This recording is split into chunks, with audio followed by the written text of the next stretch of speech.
Hey there, Mr. Redder here. Welcome back to another episode of Reddit Podcast Stories, where today, Karen demands I pay the $800 dinner bill. I'm currently on holiday in my country of birth. I suggested to an old friend of mine to join me for dinner. He asked me whether he could bring 3 women and a man that he's cool with, which I agreed to do. I also suggested we go to the place I rented after dinner as it was pretty nice. I suggested the restaurant and everyone was fine with the location. We got there and everyone started ordering. Cocktails, lobster, sushi, everything was fine. We were all having a laugh. The bill came out and it was 770 euros, $825. I told my friend we should all split it evenly.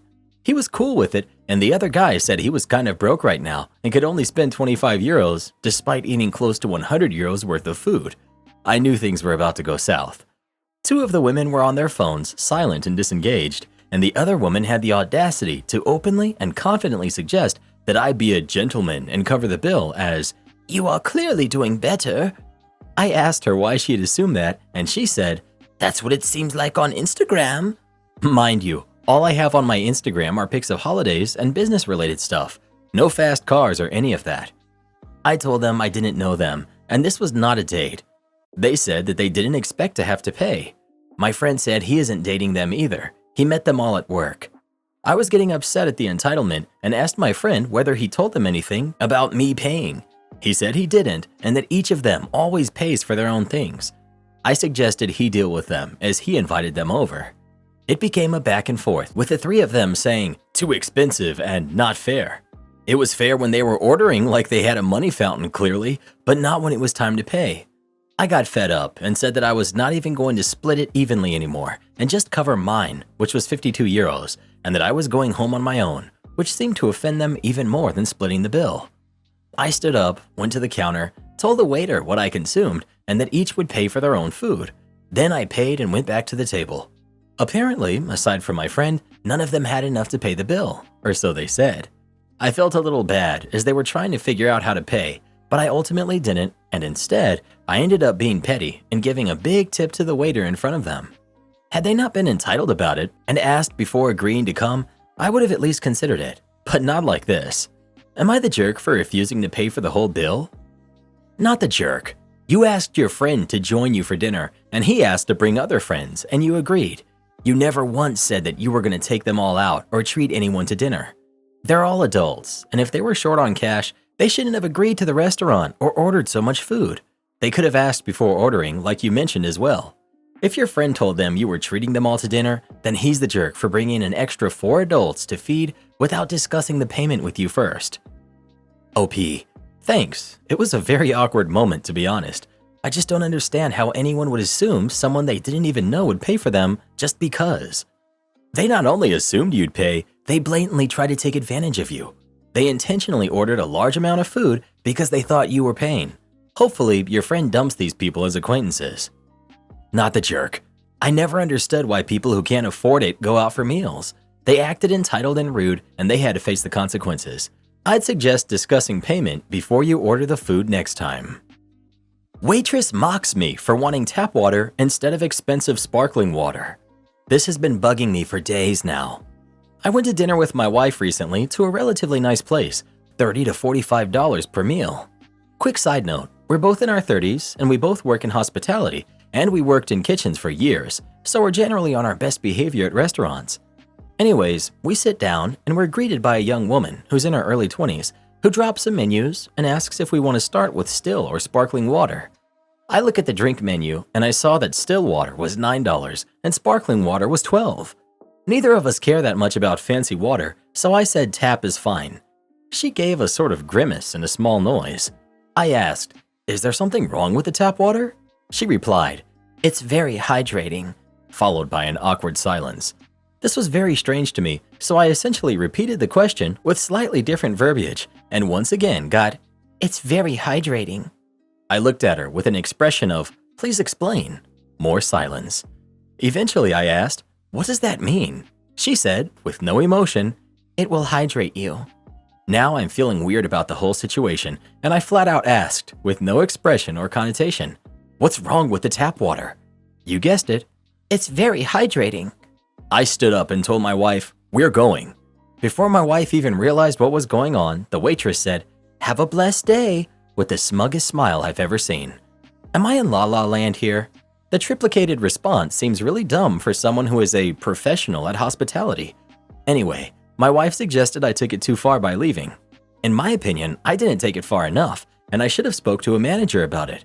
But life's short, and I didn't. Am I the jerk? Update. My wife was cool with leaving. We have a very equitable relationship.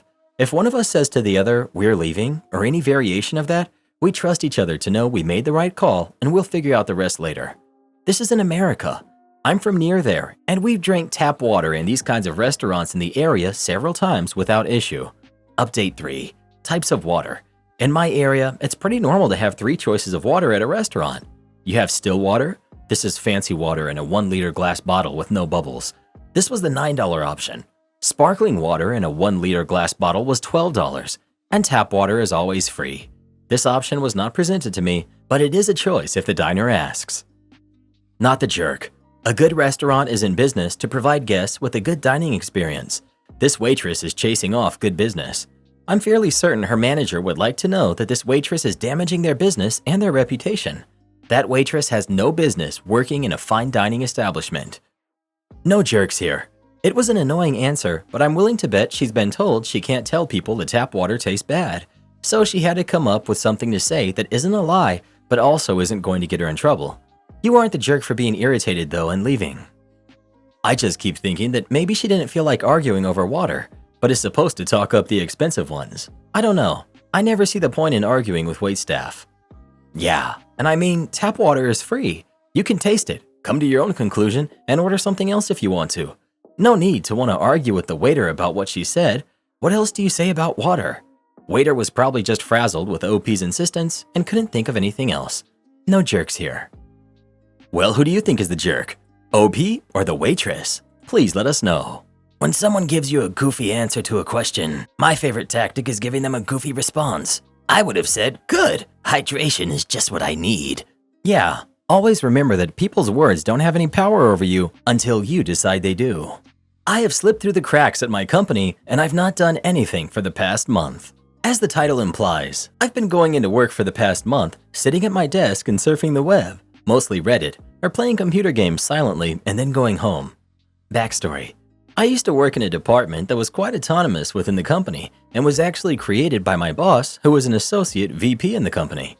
I was hired directly, circumventing the usual HR procedures, by my boss as an executive assistant because he was a family friend. It was a pretty decent paying job for a recent grad, and I was kept moderately busy, answering calls, scheduling, preparing presentations, reports, etc. However, my boss was fired last month, and the department was shut down. My company leases office buildings, and my boss wanted to start leasing industrial properties as well, and failed. So all the coworkers in my department were either let go or reassigned. The problem is that when HR was going through the process and interviewing my coworkers, I was never called to meet with them, probably due to the way that I was hired. While my department was being dismantled, I kept coming into the office and going to my original desk. The peculiar thing is that when new employees were being moved into my department's area of the building, no one was assigned to the executive's office, so therefore, no one was assigned to the executive assistant desk. The new employees that moved in were mostly overflow from different departments, so no one really works together or has the same manager. It's been a month, and no one has really questioned what I do or what department I'm a part of. I can easily deflect any work-related small talk, and I'm still getting paid. I'm pretty certain if I bring attention to my situation, I will be immediately fired because I was the specially hired executive assistant to a VP who lost the company a fair bit of money. I've been looking for alternative jobs, but all the jobs that I'm qualified for don't pay nearly as much as what I currently make. Also, I would have to actually do work if I got a new job. The only reason I still come into work is that I don't want to throw up any red flags because each employee is recorded entering and leaving the building by scanning their badge. I'm thinking about riding this gravy train as long as I can before I eventually get found out and fired. Any comments or suggestions are welcome. Update. It's been almost 3 weeks since my last post, and I've still gone completely unnoticed by everyone, which is simultaneously a relief and really depressing.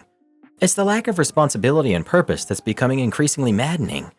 I have discovered that not doing anything all day is worse than actually doing work. Playing video games and surfing the web all day don't make the days go by faster anymore. Therefore, in the past week, I've started working under the table for my aunt when I'm in the office instead of sitting there and doing nothing. I know this is a very ethically dubious thing to do, but the money's good and it's helping me pay off my debts. Background: my aunt runs a small specialty store by herself and receives a lot of email inquiries that she can barely keep up with. She knew about my situation and asked me to help her respond to these emails. Basically, all her emails are forwarded to a Gmail account I set up, and I spend probably 3 to 4 hours every day responding to inquiries and forwarding relevant ones to my aunt. Doing this is helping me to stay sane, as well as padding my wallet, $400 a week. I've asked her, and she can't afford to pay me full-time, and I can't afford to work part-time, so I can't leave my job unless I find another decent full-time job, which I'm still looking for. I know that I will most likely be discovered at the end of September during the quarterly review, but if I have to, I'm gonna hold on to the very end. I just wanted to share how I have descended deeper into the rabbit hole. I'll welcome any comments or suggestions about my situation. Update: things have been pretty quiet at my work for the past 3 weeks. I still come into work every day, spend the mornings answering my aunt's emails, and my afternoons looking for other jobs and aimlessly surfing the web. However, I may be facing a huge problem this Friday. There's a mandatory picnic and corporate team building thing this Friday that involves each employee being separated into departmental teams, which is problematic because the department that I was previously a part of no longer exists. It's the most important event of the year for our company, and attendance is absolutely mandatory. Of course, you can miss it if you're sick or have a personal matter, but due to a fair number of people calling in sick at last year's event, all employee absences will be reviewed and verified by HR, and they will conduct in-person interviews if necessary. I cannot attract even the smallest amount of attention from HR without risking being discovered as a corporate leech, so I don't think calling in sick is an option. However, I can't participate in the team-building exercises without it being discovered that I'm not currently assigned to any department, and I'm in a state of perpetually paid limbo. The best idea that I've come up with so far is to come to the picnic with crutches and pretend that I've sprained my ankle or something, so I can fulfill the attendance requirement and just watch the team-building exercises and not take part in them. Based on the itinerary, most of the events are active and involve being on your feet. But then again, doing this will attract attention to myself, which is a very bad thing when management and HR are around. I welcome any suggestions on the best way to get out of this predicament. Third update: I've actually been going for interviews. 2 interviews so far, this week at an unnamed multinational insurance company, so I've been busy preparing and generally stressing out. Anyways, onto the events of last Friday's company picnic. I did think about not showing up like many of you suggested, but I was sure there was an attendance sheet, so I thought of another way to go about things. I arrived at the picnic about 15 minutes early when everyone was still busy setting things up, found the attendance sheet, or rather a booklet, at the sign-in table, which was thankfully unattended, and discreetly rifled through it until I found my name and sign next to it. I then shuffled away to the parking lot and drove home to spend the rest of the day drinking beer and watching an ungodly number of Narcos episodes. The interesting thing is that when I found my name on the attendance sheet, I saw that I was listed as belonging to my former, now defunct, apartment. If the names had been sorted by department, it would have raised some red flags, but thankfully they were sorted alphabetically, so all the departments were jumbled together and I was lost in the fray. I'm just one misplaced entry in some spreadsheet or database that someone like me has been too lazy to double check. Hopefully I get called back for the third and final interview for the insurance company so I can finally leave this job. Final update: I was eventually able to find another job for which I had to relocate to another city. Not a big deal, it's only an hour from where I originally lived. Anyways, onto the good stuff. About 2 weeks after my previous post, I interviewed for my current job and was offered a position, so I had to find a way to quit without drawing any attention to myself. I waited all week until Friday at 3 p.m., which is when all the paychecks are sent out, and then I waited another hour and a half before I went to HR to submit my resignation. As I expected, the HR person I was directed to speak to about ending my employment was barely functioning. It was 4:30 on a Friday. She barely acknowledged me and just gave me a form to fill out and told me she would enter all the information into the system on Monday morning and then follow up with me. After that, I walked out of the building and decided to treat myself to some ice cream before I went home to finish packing up my things for my move the next day. I did receive a call from the HR lady Monday morning, and she asked why I was listed as being part of a defunct department and who my supervisor was. I kind of panicked and told her I didn't know what she was talking about and that all of my information should be in the system before telling her I had to go and hanging up. I guess that worked because I have not received any other calls or emails from the company for the last 2 months. This will probably be my last post about this situation, unless something similar happens to me at my new job, which I hope doesn't happen. Thanks for reading and commenting on my posts. Those sign-in sheet shenanigans remind me of my army days. Nothing like a little mandatory fun time, eh, Karen? I see you people enough when we're working together. Why would I want to go to Dave & Buster's with you? Some people just need to be taught better manners. I'm happy to help. This happened last week, and I only now have time to type it out. One of my friends, Leah, celebrated her 30th birthday. Due to personal reasons, she went all out for it. Venue was amazing, food was great, decor was tasteful, good music, and guests were asked to wear something fancy.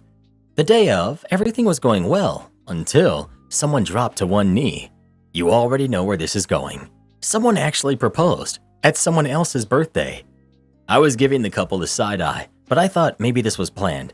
Maybe Leah knows about it, because who would be bold enough to do this without the host's permission? So I went to find Leah. She was sitting at a table surrounded by a few friends, looking a mixture of angry and sad. I asked if she knew this was going to happen. She gave a small head shake and said, "Well, there's nothing for me to do now." I decided then she doesn't have to do anything. I'll do it for her. I walked up to the happy couple, who at this point were surrounded by a few people who were congratulating them. The audacity. To give credit to some people, a lot of the guests were looking awkward, bewildered, and had a face of not interested to be involved in the drama. So not everyone lost their common sense, it seems. Back to the story. I walked up to her, asked to see the ring. She was all smiley, holding out her hand, and I made a show of looking at it closely, then loudly said, "Well, at least the ring is decent." Immediately, smile gone. She looked shocked and asked what's that supposed to mean. Again, loudly I told her, "Girl, you got proposed to at someone else's celebration, which he didn't even plan or pay for. You're not even worth that much. I'm just glad he didn't cheap out on the ring." Then I turned around, walked to a nearby friend, and still in a voice that I wanted everyone to hear, said how tacky and embarrassing they are. Like a switch, everyone then started whispering at them. Some that I heard included, "Who does that at someone's birthday? This man can't even plan an event and had to mooch off someone else. If I were her, I wouldn't have said yes."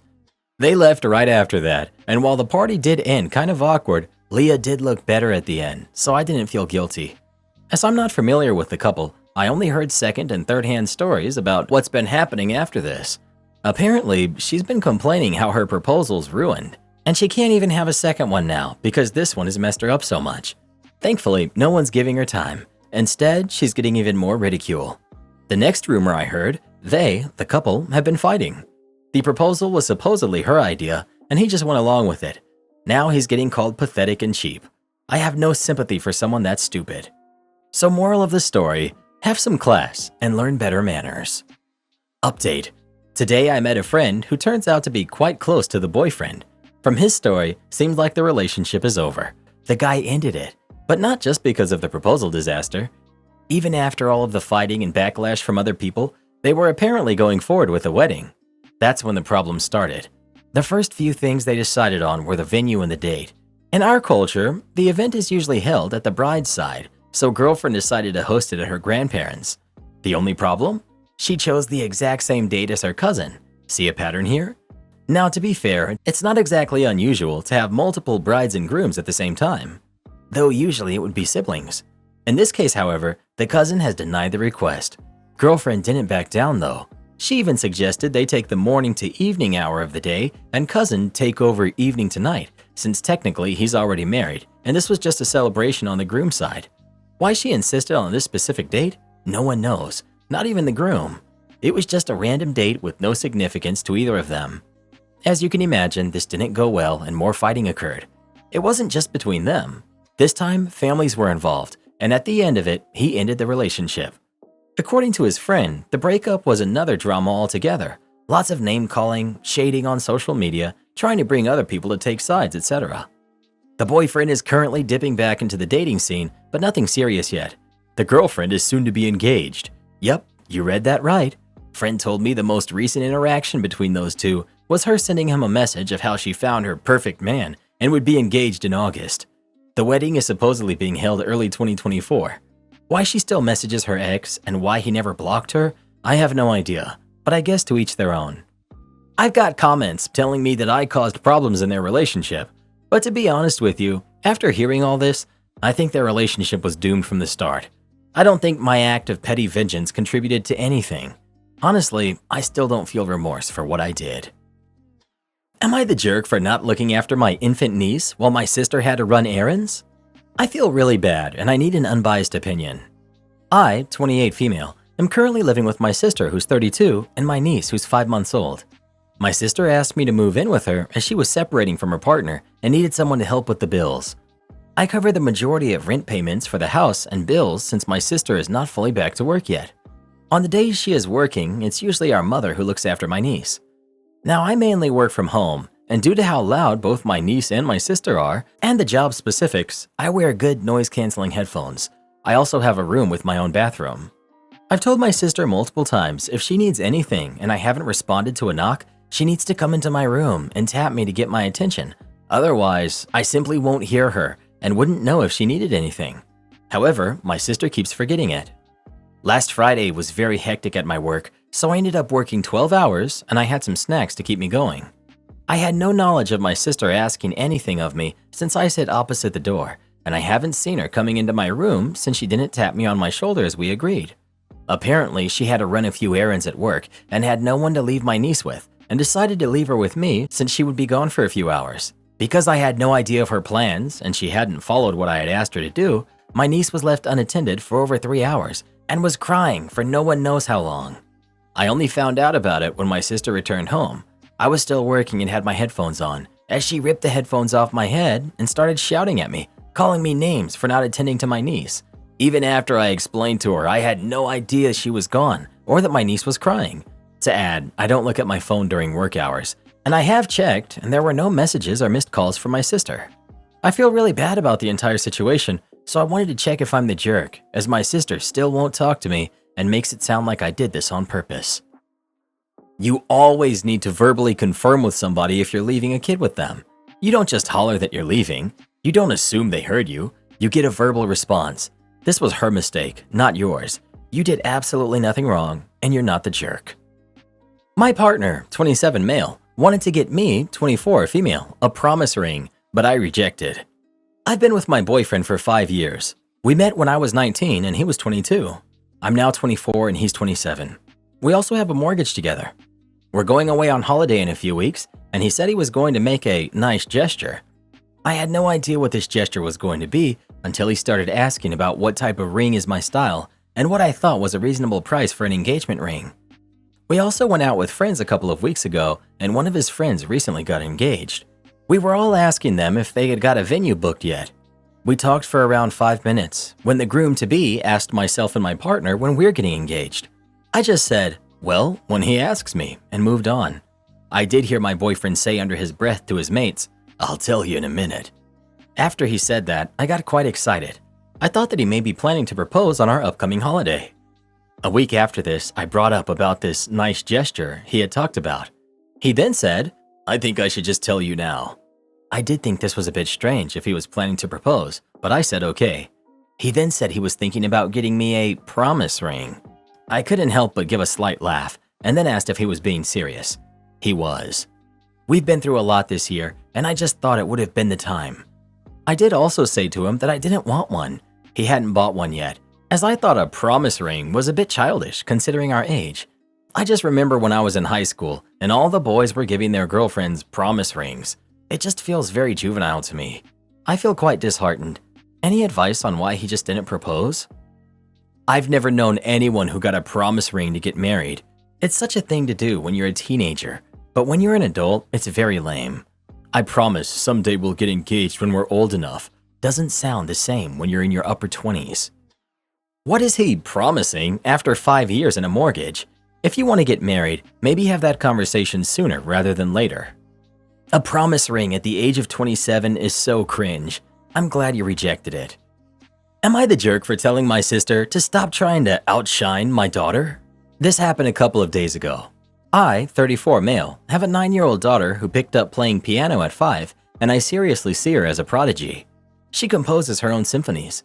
She's destined to be massively successful, and I've gotten her to play at weddings, at church a few times, and other social events. Anyways, my sister, who's 26, is one of those rainbow baby situations. and given that fact, my whole family has been obsessed over her since her birth. She's incredibly entitled and spoiled, and was especially upset when our parents began caring more about my late wife's pregnancy with our daughter. You may think she and I act the same, but my daughter's piano talent is not my or her only personality.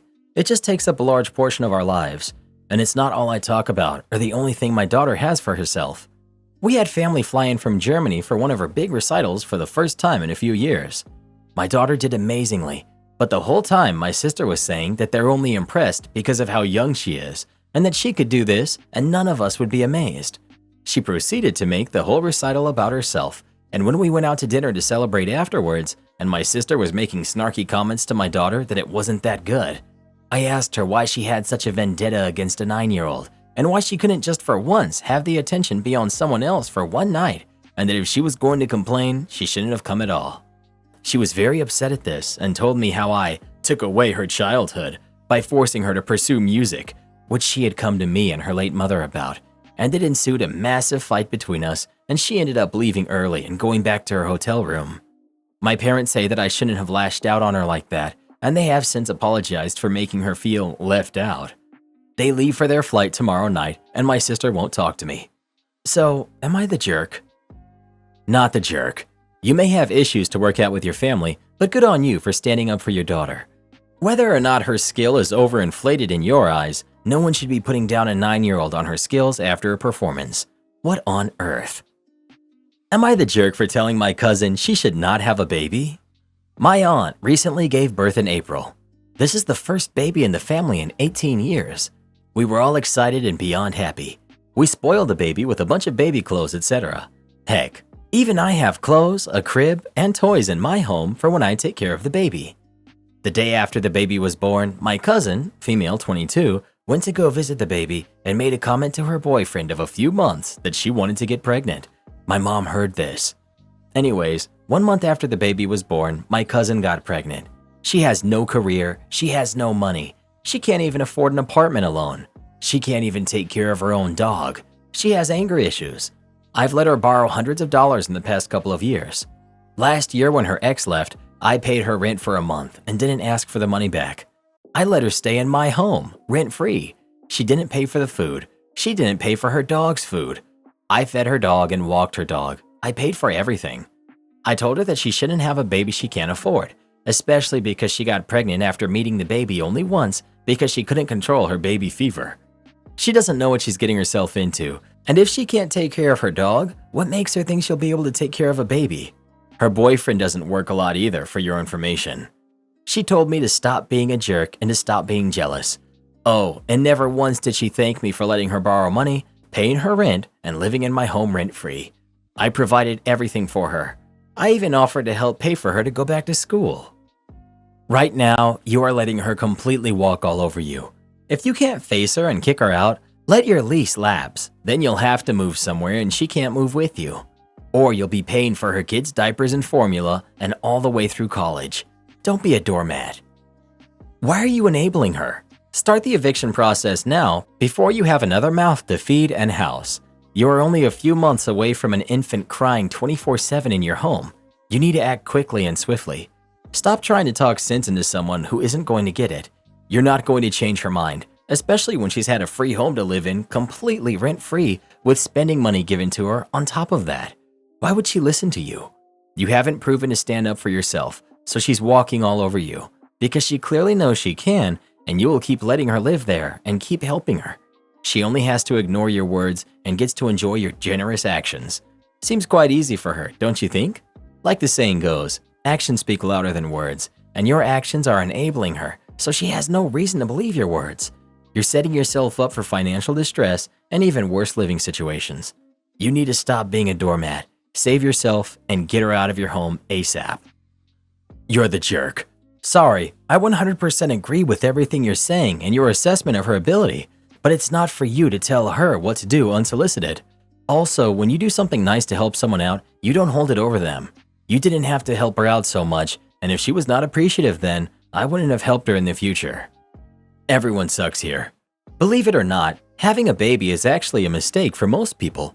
There are really 3 things you need. Resources. Can you care for your baby? Can you set up an education fund for them? Stability. Will your baby feel safe and cared for? Maturity. Are you still dealing with your childhood issues and considering having a kid? Guess what? You're going to inflict your issues on them. Work on yourself first. Your cousin has shown, based on calling you jealous, that she's not all ready to be a parent. This kid's gonna have a bad life and become another bad person. And why do you keep enabling this money grubber? Kick her to the curb and move on with your own life. She has never had to face consequences because you keep giving her money and taking care of her. Karen neighbor calls the cops on my band for practicing. I recently moved with my family to a new rental in an upscale suburb. Our house is the worst one on the street, but we have a really cool wooden barn that we use as a 4-car garage in the back. It's old and not in great condition, but it looks awesome. My mom was in a band in her earlier days, and my brother and I are now in bands that perform locally. We've started practicing in the barn on Sunday afternoons, generally between around 2 and 5 p.m., and we always make sure to stop before 6 p.m. The first time we practiced, someone called the cops on us. It was so frustrating because we weren't doing anything wrong. Luckily, the police arrived and my mom explained the situation. They listened to our music for a while, took a really cool photo with us and their police car, which would make an amazing album cover, and told us we weren't doing anything wrong before leaving. But the following weekend, the same thing happened again. The police arrived and told us that it was a nuisance complaint, and they would follow up with the complainant. They warned us that if they received another complaint, action would be taken. The next day, my mom received a random passive-aggressive note in our mailbox. It threatened that if we didn't stop practicing, more action would be taken. Even though the police had assured my mom that we weren't doing anything wrong, she decided to take some steps to reduce the sound by putting some foam on the barn walls. A week later, my mom received an email from the owner we rent from, along with a copy of a letter from a neighbor complaining about us. It was a big mistake on the neighbor's part because the letter had the neighbor's home and address on it. It turns out that the complainant was the neighbor who backs onto our property. My mom responded by explaining the situation and sending the police photo to the owner. To our surprise, they laughed and thought the whole thing was quite amusing. My mom has asked our neighbors on both sides if the noise bothers them, and both have said that while it can be loud, they quite enjoy it. Both my brother and I are pretty talented, so it's not just trash noise. However, my mom is a little worried about what this neighbor will do next. We hope they can see we're not causing any harm and just trying to follow our passion for music. I have a neighbor who practices his drums inside the house, across the street, on the other side of the block about 5 houses down. So I kind of feel for the neighbors. It's probably loud in their house. I love local bands, but hearing it every Sunday instead of peace and quiet would be horrid. I feel bad for the neighborhood. I think of my 17-year-old trying to cram a few hours of studying in, babies trying to take a nap, folks trying to kick back with a glass of wine, and here goes the band just like clockwork. No thanks. We had neighbors across the street who were frat boys in a family neighborhood. Dad bought the house for them and their friends to live in. They practiced 4 to 5 times a week for 3 to 4 hours at a time. As the mom of a newborn at the time, and now 1-year-old, it was extremely frustrating and exhausting. We talked to them and they just didn't care. So we called the police over and over until the police were annoyed with us and would finally come immediately. Contacted the HOA over and over until they actually did something. We were in the process of starting a civil suit with decibel readings and everything, and then they got enough fines and violations and tickets from the police that they finally stopped. Well, who do you think is the jerk? OP or the neighbor? Please let us know. I despise all noise. Update. Am I the jerk for choosing the golden child over my other sister? I, 26, male, am the older brother of 2 sisters, Maya, who's 19, and Tia, who's 21. Our parents are complete jerks, and Maya was their golden child, and honestly, a complete and utter spoiled jerk. I get that's harsh to say about a kid, but she was. She got special treatment and would always get away with anything. Our parents basically encouraged it, despite basically leaving me to raise my sisters so they could go enjoy themselves. When I was 18, Tia was 13, and Maya was 11, I moved out. I stayed in contact with Tia, though I quickly gave up on trying to connect with Maya, honestly. Our parents and Maya were absolutely horrible to Tia while I was gone. So when she was 18, Tia moved out and has stayed with me. I've made her get some therapy and done my best to be a good brother, and she's managed to be a lot happier since. Though after that, I basically didn't see our parents or Maya. However, last November, Maya randomly reached out to us. Tia just ignored it, but Maya is still my little sister, so I gave her a chance. In the time without us, she had really missed us and realized just how spoilt and cruel she was acting. Apparently, part of how she treated Tia was jealousy of how I was so close to her, but not to Maya, though it obviously didn't justify it. She had felt guilty for a while, but was scared to reach out in case we'd reject her. She felt really sincere and was really apologetic and seemed ashamed. I forgave her and we started talking a lot. I became close to Maya really quickly. We get along great now, and we're actually pretty similar. Unfortunately, Tia refuses to forgive her or even respond. I think she's being a little unfair, but I understand how she feels. From talking, I noticed that Maya seems to be having a hard time at home. She wasn't going to say anything about it, but ended up spilling the beans when I pressed her. Our parents basically turned on her the moment we left. She wasn't the golden child anymore and had to suffer our parents' BS. Honestly, I'm ashamed to admit, but I never considered how our parents would treat her with us gone. But with how horrible our parents are, I wanted to ask her to move in with me. Now, I want to make it clear, I'm the renter. The rental agreement and bills and everything are all under my name. Tia contributes, but since she's still in university and my little sister, it's much less and unofficial. But when I brought up the idea, Tia was serious. She rejected it. I tried to compromise and talk, but it went nowhere. So in the end, I told Tia I'm offering and that she can be civil or I can help her move somewhere else. Maya accepted, coming to stay next week, and Tia is upset and feels I'm choosing the golden child over her. But I'm not. Maya is suffering and I want to help. She's a different person now. I understand Tia hurts and I get her anger, but Maya also needs me right now. Tia is still angry and our friends think it was a jerk move. But Maya is my sister and I don't think it's wrong to help her. I helped Tia back then too. There are a few things I want to clear up. 1. Maya isn't lying about this. I know my parents, and Maya didn't even want to tell me about her issues at home. There's basically no chance it's a lie, and she's tried and tried to talk and apologize to Tia, but Tia just won't let her. I know what she did in the past was horrible, but she isn't just manipulating me to hurt Tia.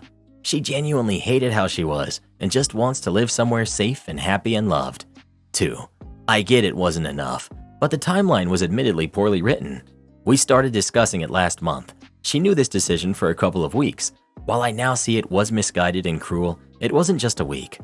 Thanks to everyone for their perspective, I didn't realize how naive I was being in thinking this would work out. I'm going to try to see if some friends can take Maya in for now, and maybe if she can get her own place. I'm going to try to be there for both of them and ask Tia to forgive me for being so short-sighted and stupid. I hope they can eventually work things out, but like people are saying, it might just be a stupid pipe dream. I think the best plan is to help Maya get a cheap flat or something nearby, and I'll help out where she needs it. Update. I posted this original story last year, trying to help my golden child sister Maya at the expense of my other sister, Tia. I didn't expect so many responses or the hate that I got, though I now realize how badly I messed up.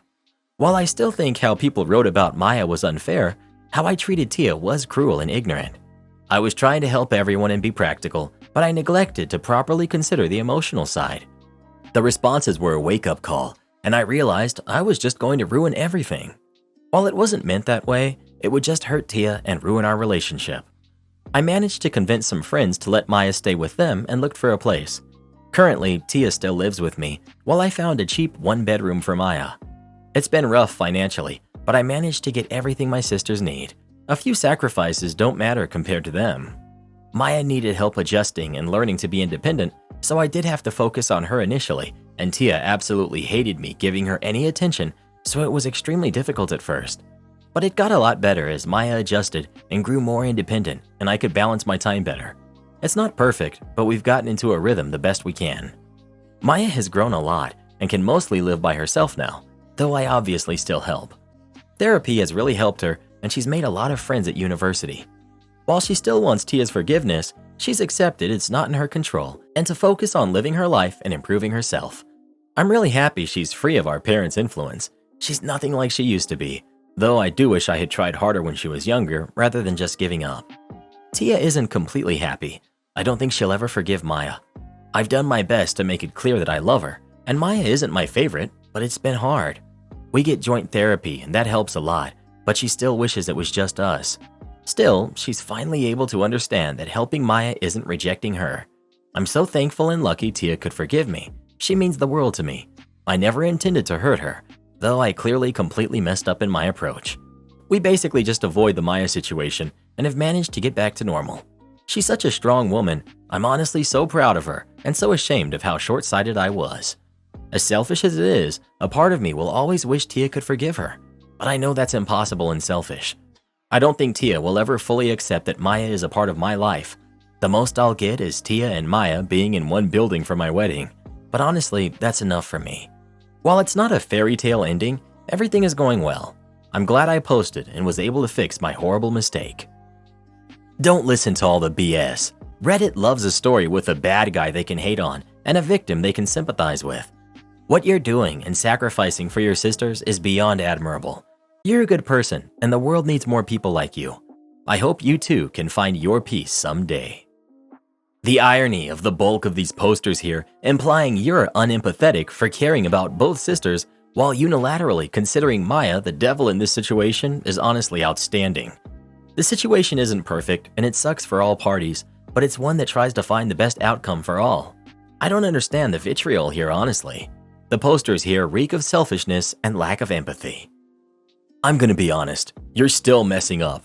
The fact that you want Tia to forgive Maya shows that you truly don't understand what she's gone through, and you're still placing your own selfish desires for the absence of tension over her need for justice and peace.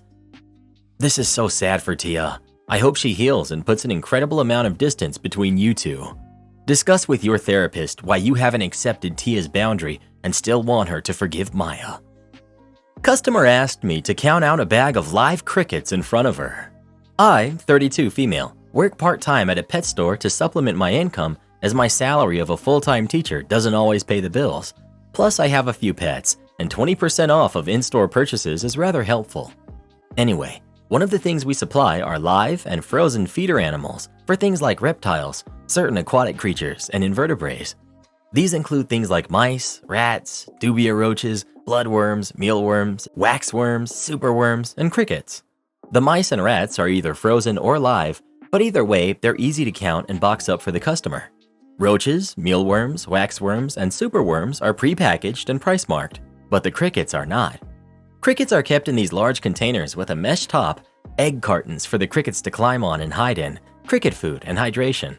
This means when customers ask for crickets, which we usually sell by the dozen, we have to count and retrieve them manually while putting them in a plastic bag we then fill with air and tie off to go with the customer.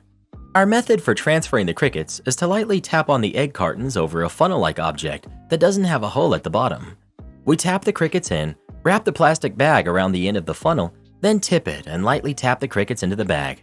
Some crickets jump in out of order or cling to others, so often customers are given bonus crickets, which we're okay with. It's better than shorting them. So customers are always given the right amount or often more than what they asked for without an increase in price. Most people get this.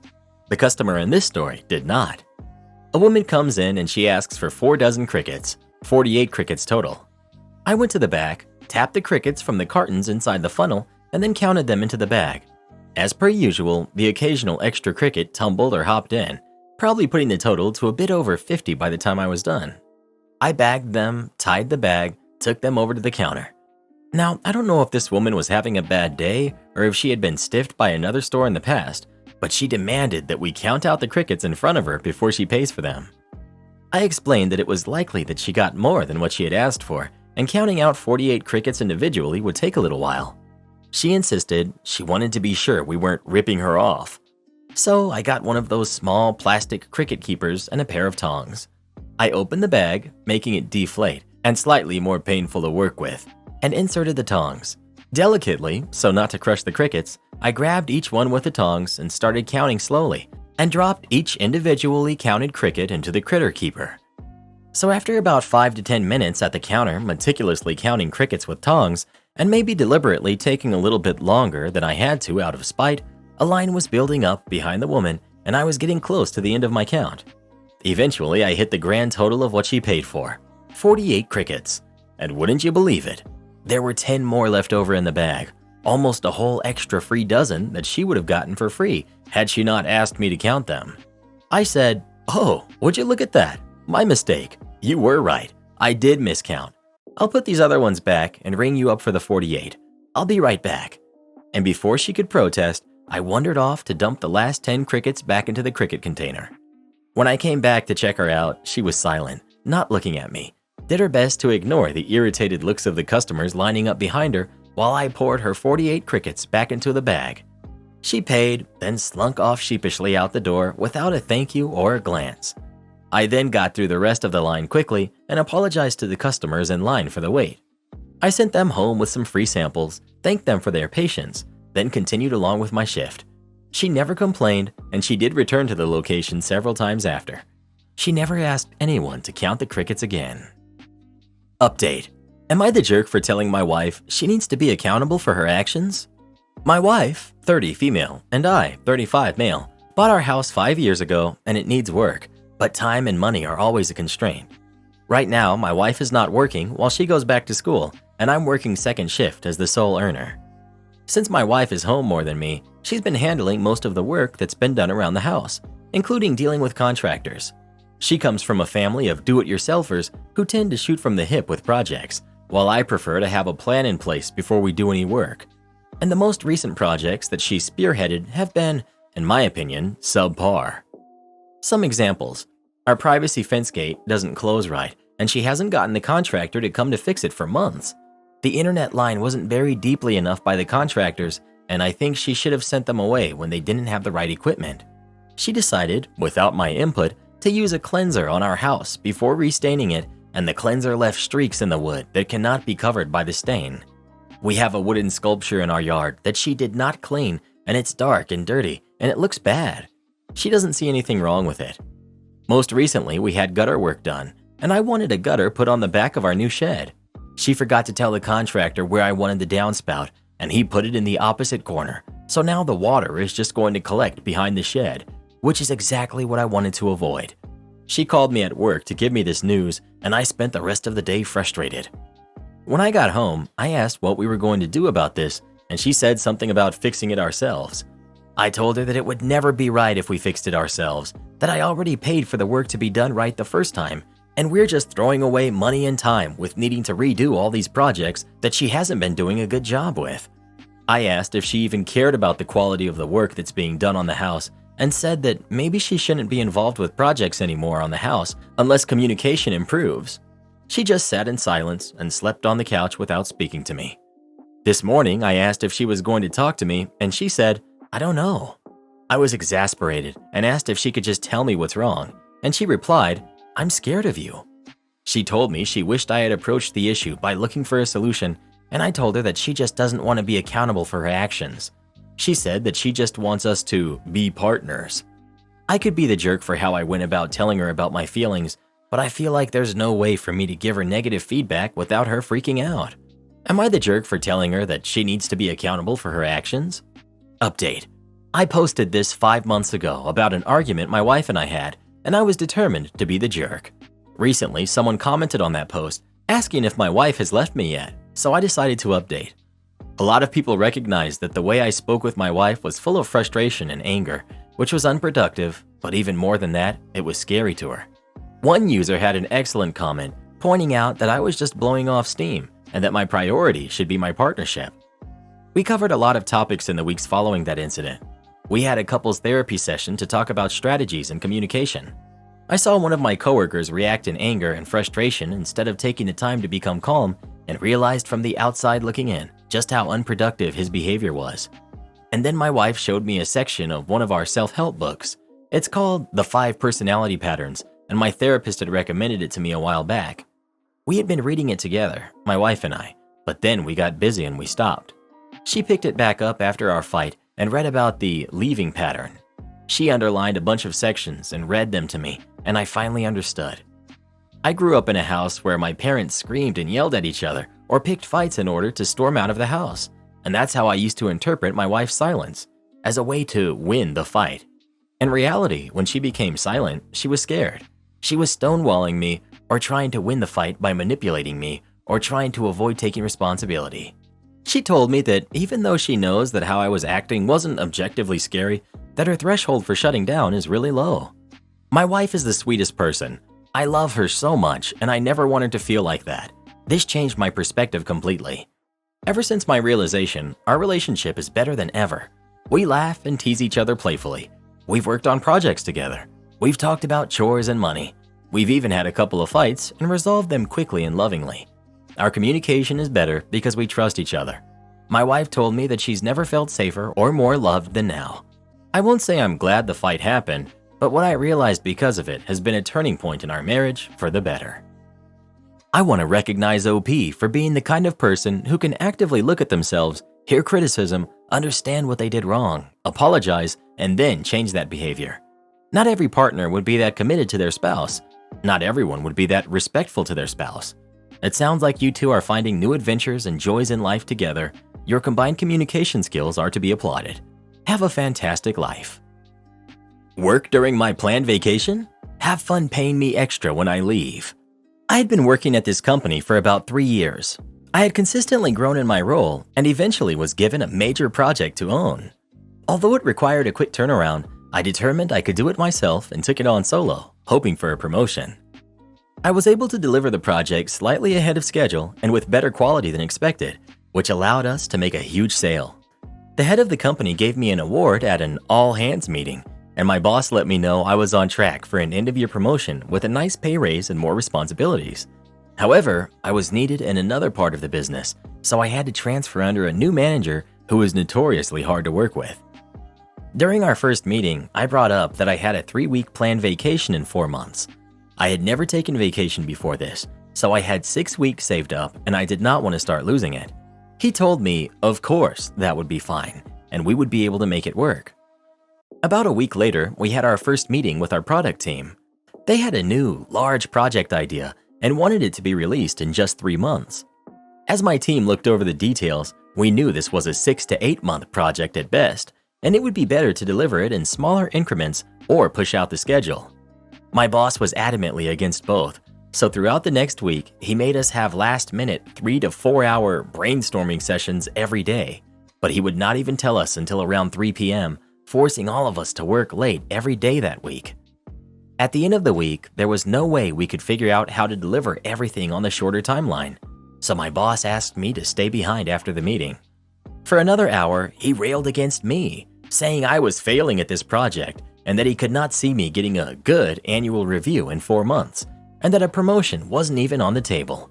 This annual review would also include the project I had just received an award for, and it's supposed to encompass 12 months of work, but he was basing this off the first 2 weeks in this new team.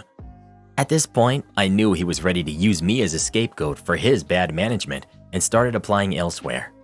We continued working on the project, and sure enough, at the end of 3 months, we were still far from being able to deliver, and my boss was getting heat from up above. Right around this time, I received an offer from another company that would be the promotion I wanted, along with an even larger pay increase. I accepted the offer and negotiated my start date to be after my vacation, which was now only 3 weeks away. That same day, my boss called me into his office and told me, "We need to talk about this vacation." I reminded him that we had talked about it months before and that everything was booked, flights, hotels, etc. He would not let up and told me there was no way I could take 3 weeks off with how behind schedule we were. He told me I could go on my trip, but I could not take vacation, and I would be expected to be online during our business hours throughout the trip, 4 a.m. to 1 p.m. local time in my vacation spot. Cue malicious compliance. Every morning while on vacation, I would log on at 4 a.m., check emails, answer questions on our internal chat, and do the minimum work expected, logging off as soon as it hit 1 p.m., all without burning any vacation. With only 1 week left on my vacation, I requested a conference call with my boss to give him my 2 weeks' notice. He was shocked and attempted to persuade me to stay and complete the project, even bringing up the possibility of a promotion. However, I informed him that I had already accepted a new job offer that was starting soon. I worked my last 2 weeks before moving on to my new job. As my boss had requested that I not take any vacation time, the company had to pay out all of my accrued vacation time, a little less than 7 weeks at that point, including the 3 weeks I had initially planned to take. After I left, the project became short-staffed, and I heard from my former coworkers that it missed 2 more adjusted deadlines. Eventually, the manager was demoted and later let go from the company.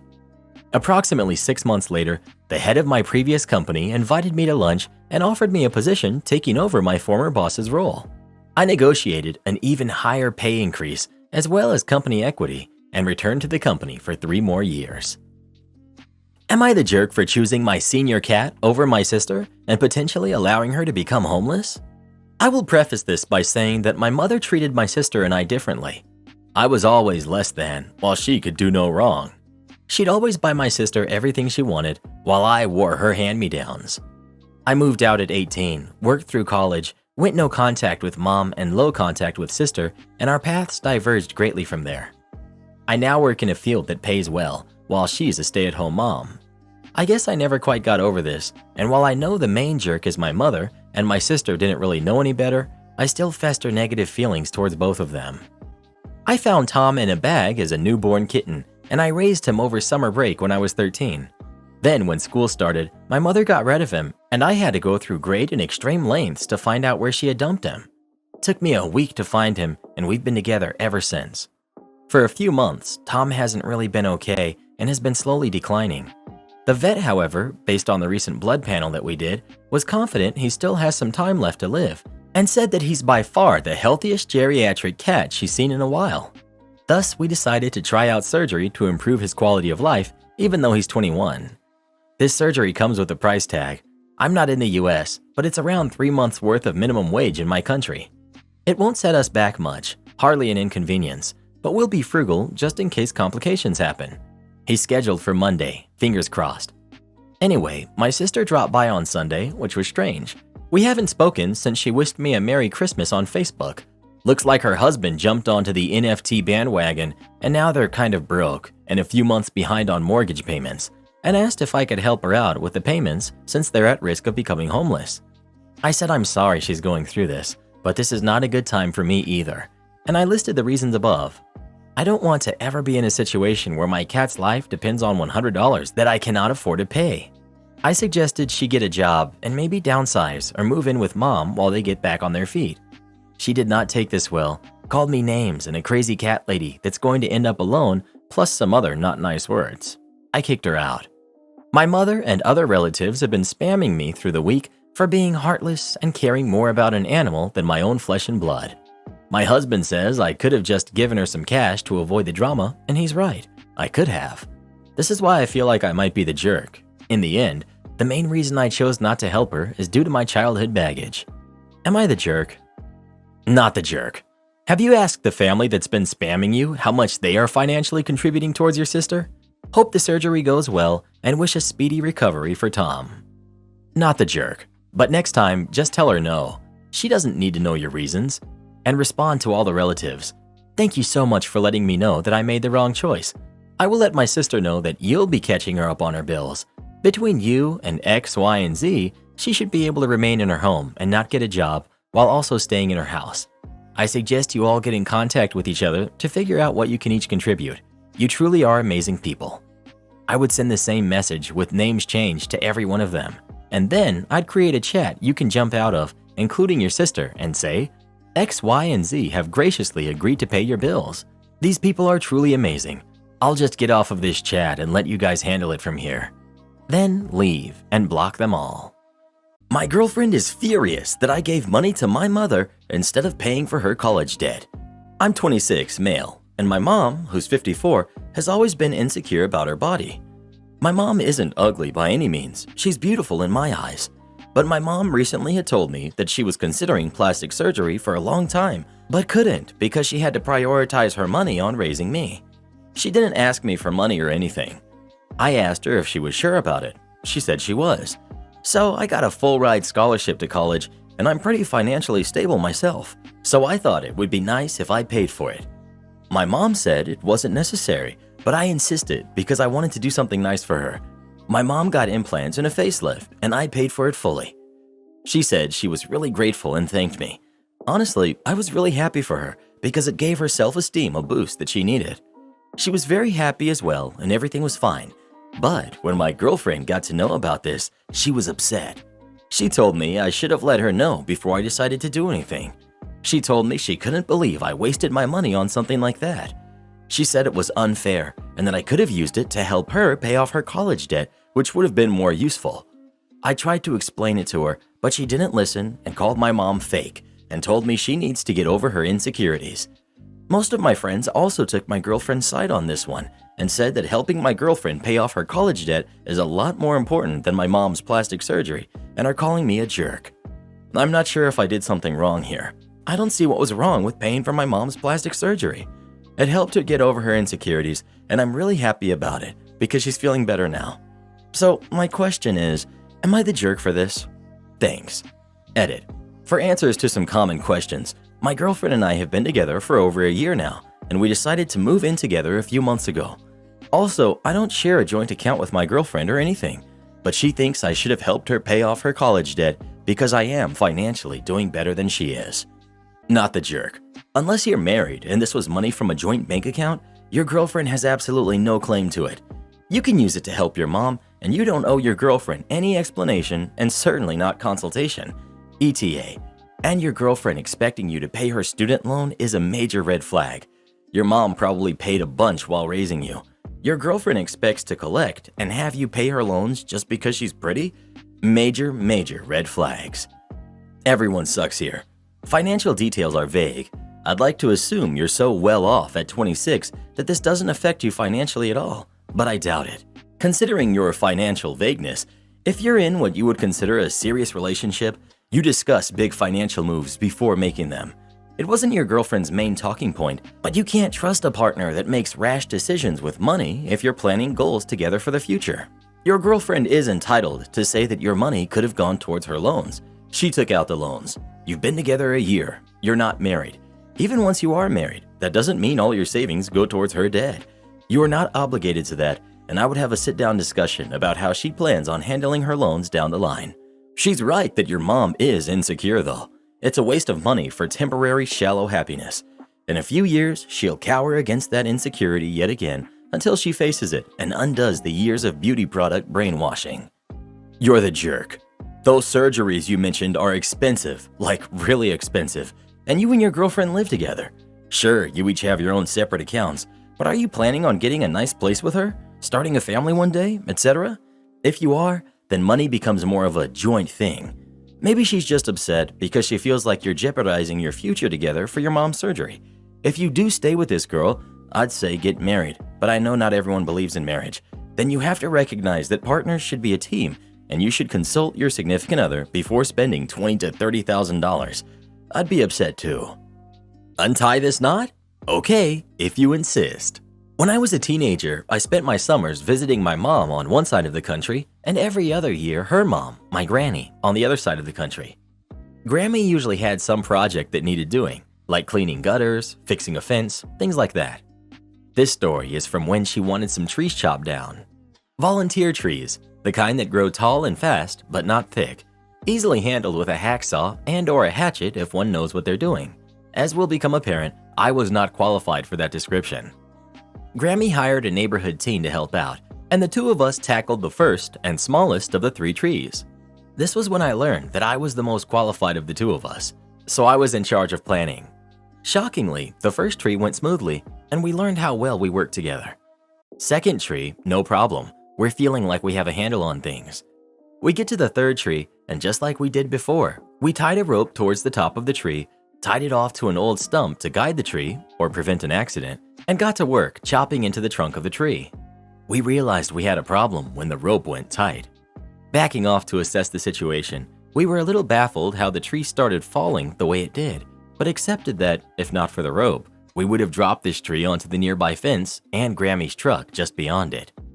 As we were discussing how to get the tree to fall the direction we wanted, Grammy came out to see what the holdup was. We get as far as pointing out the rope when she utters the line, "Oh, I see the problem. You used the wrong type of knot. You needed a slip knot so you could tighten it up as you went." No, that's not the problem. The problem is, here, untie that knot. I'll show you how to tie a proper knot. Nothing we could say could dislodge that idea that we just needed a proper knot. So, confirming that what happened next was directly Grammy's fault, we undid the knot. The knot that was holding up the whole tree. Grammy was halfway into the first step of whatever knot she wanted us to tie before she realized why we weren't listening to her. All three of us watched this tree fall, nice and slow, onto the fence. With a mighty crack, the trunk separated from the stump and the tree continued tipping directly onto the roof of Granny's truck. Silence. Then, finally realizing what we had tried to tell her, Grammy lets out a hearty laugh. Okay, I was wrong. Now finish the job and get the tree off my car. Am I the jerk for leaving a wedding to go eat at McDonald's? Hi, I'm female 25.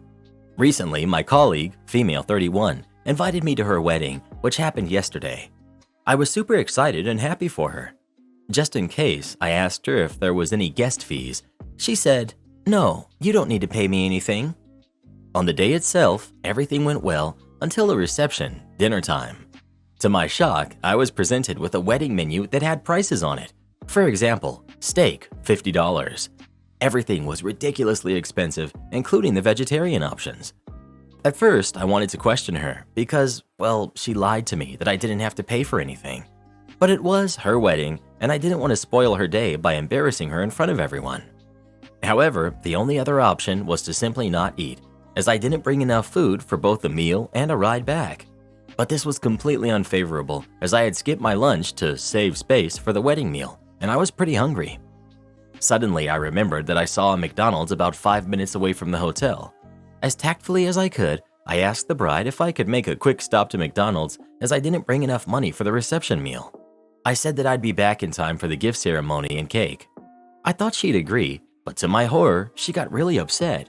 She said that she put in so much effort to get this Michelin star restaurant service, yet I still wasn't happy. That I was trying to bring her down by saying that I'd rather eat McDonald's. Alarmed, I said that I didn't mean it that way. I just didn't have the cash for it. She then scoffed, saying, "Whose fault is that?" Although I was trying to keep in my anger, those words really ticked me off. So I told her, "You were the one who lied that I didn't need to pay anything." Getting angry as well, she replied, "What I meant was that there's no attendance fee. You literally assumed that you'd get a free 5-course dinner. Wow, you're cheaper than I thought." With a glare, she asked me to leave her wedding. I did, dumbstruck and rather hurt. And on my way home, I grabbed a Big Mac. Back at home, I told my boyfriend everything, and I asked if I was the jerk. He thought it was a funny story, but said I was the jerk. If I didn't have the money, I could always pay her back later. In his exact words, he said, "You chose the wrong time to be stingy."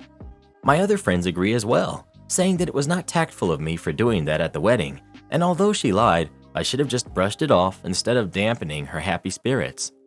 After hearing their opinions, I felt quite guilty and embarrassed.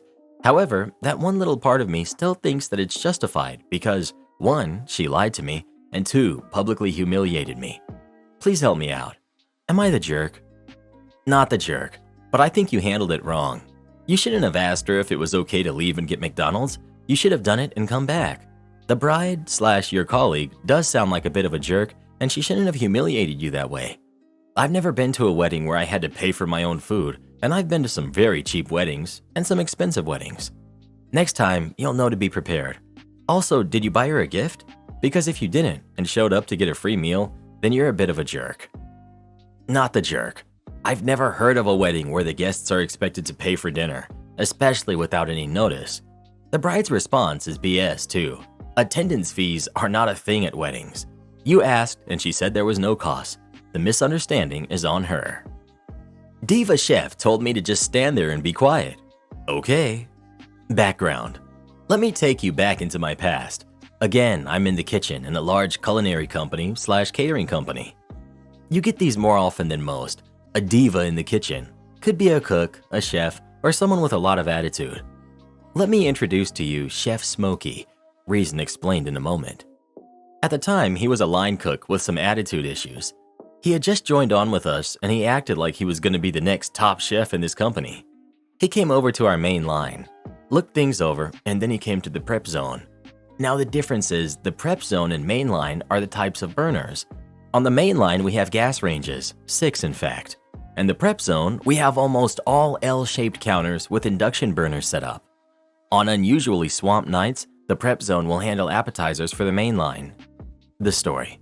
Here comes Chef Smokey about to take the lead on appetizers. Myself and one other person are working hard, but apparently not smart enough. So Chef Smokey grabs multiple pans and puts them on the induction burners. He revs them up super high and adds his olive oil. Now there are two glitches in this scenario.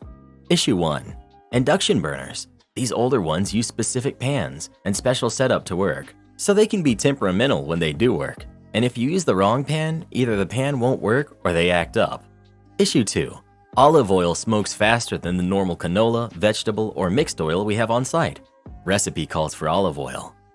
We don't pump our induction burners to super high, especially when you're using pans not made for it. The pans work, but they can run super hot, overload the induction burner, or not work at all. He sprays oil onto all 5 pans he has on super high. He gives us a super conceited look.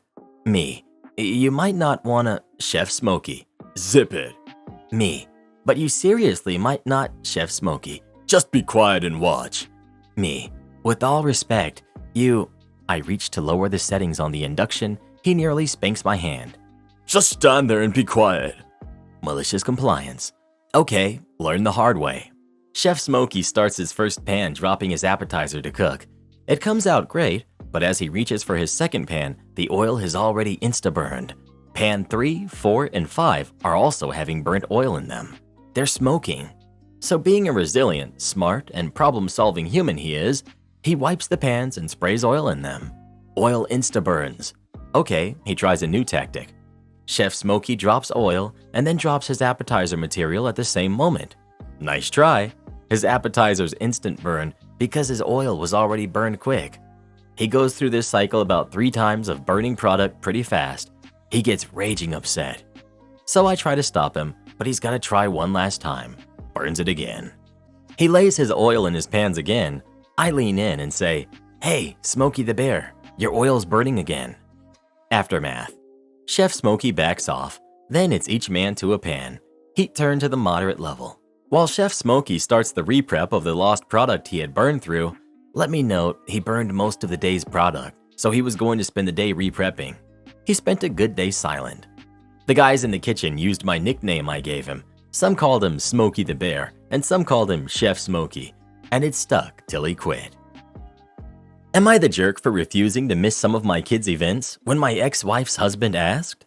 I share 2 kids, Indy, who's 10, and Colby, who's 8, with my ex-wife, Thora. We've remained very close, and she and I don't follow a strict parenting plan. We do our best to have the kids see us both as much as possible. We celebrate every birthday, every Christmas together, and we show up to support our kids together as much as we can make it work with our jobs. Our families are also still very tight. The kids love it. Sometimes it will be my parenting time, but they want Thora, and so they spend that day with her or vice versa. Works so well for the kids. Thora married Michael in November 2021. He and I got along in the beginning. He clearly loved Thora and he was great with the kids, which is what Thora and I cared about most. But then this past summer, some things changed with Michael. An example is Indy was singing and playing an instrument at this little talent show his summer camp set up. Thora and I both went, so did Michael, who took the day off work. Michael did not look happy to see me, and once Thora was not within earshot or sightline, he was visibly tense, and I swear he groaned at some point near me. Then Thora had to go out of state to see a friend of hers who was very sick. The kids chose to stay with me, and I don't believe Michael was happy about that. I tried to ask him about it, but he swore things were fine. In November, Indy and Colby had a busy month with different standout things within extracurriculars in school. I was lucky enough to attend 9 out of 10 of them, with Thora attending 8 out of 10. Michael got to attend 3 out of 10. All 3 were ones I could attend, and it felt very much like he didn't want me there. Late last month, when Michael and I were the ones attending a school function for the kids, he asked me to show up to less of the kids' events and let him and Thora do some of that stuff with the kids as a family. I told him they already do. He said not when I'm around, that I'm getting in the way of him being a parental figure for the kids. I told him he was a parental figure and the kids love him. He said they will never consider us equal until they see him instead of me at some of these events. He said it's important for the more stable family unit of 4. I told him I was not willing to miss the kids' events. He did not take it well and accused me of interfering and alienating their chances of a family unit. He texted me after the event with things he wanted me to miss, including Indy's elementary school graduation in May. I told him it was not happening. He told me Thora wanted this too. Thora knew nothing of this and told me the kids would be so upset if we did what Michael wanted, which I knew also. She was angry at Michael. Michael's angry at me still. He called me a jerk. I don't want to believe I'm the jerk, but I know this is not the norm for every divorced parent situation, and it makes me ask if I am the jerk for not letting them have some of those events with just them. Am I the jerk? Not the jerk. You and your ex are doing everything you can to put your kids first. Don't let this guy's insecurities get in the way of that. You're even in agreement that he shouldn't get to decide how the two of you are co-parenting. Not the jerk. He doesn't get to tell you, their biological father, to leave the room for he who only has been around for a couple of years. Why would he ask you to step aside from being a present father? He's a jerk, and lying to you about what your ex said shows him to be a liar too. Gaslighting his way to you being a less present father? Yikes. Definitely not the jerk. They will never consider him equal to you because he's not. You are their father, he's their stepfather. He should not have married Thora if he could not handle that role. Never touch your truck again? You got it, neighbor. I, 59 male, live in a major city in Ontario, Canada. I live in a small subdivision and have 5 neighbors total on my street.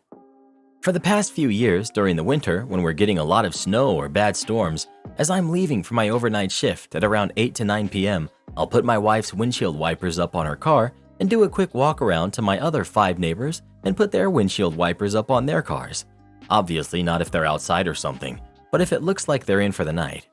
Many of them forget to do this, as many of them have kids, and it typically slips their minds, and their wipers will be frozen to their car in the morning.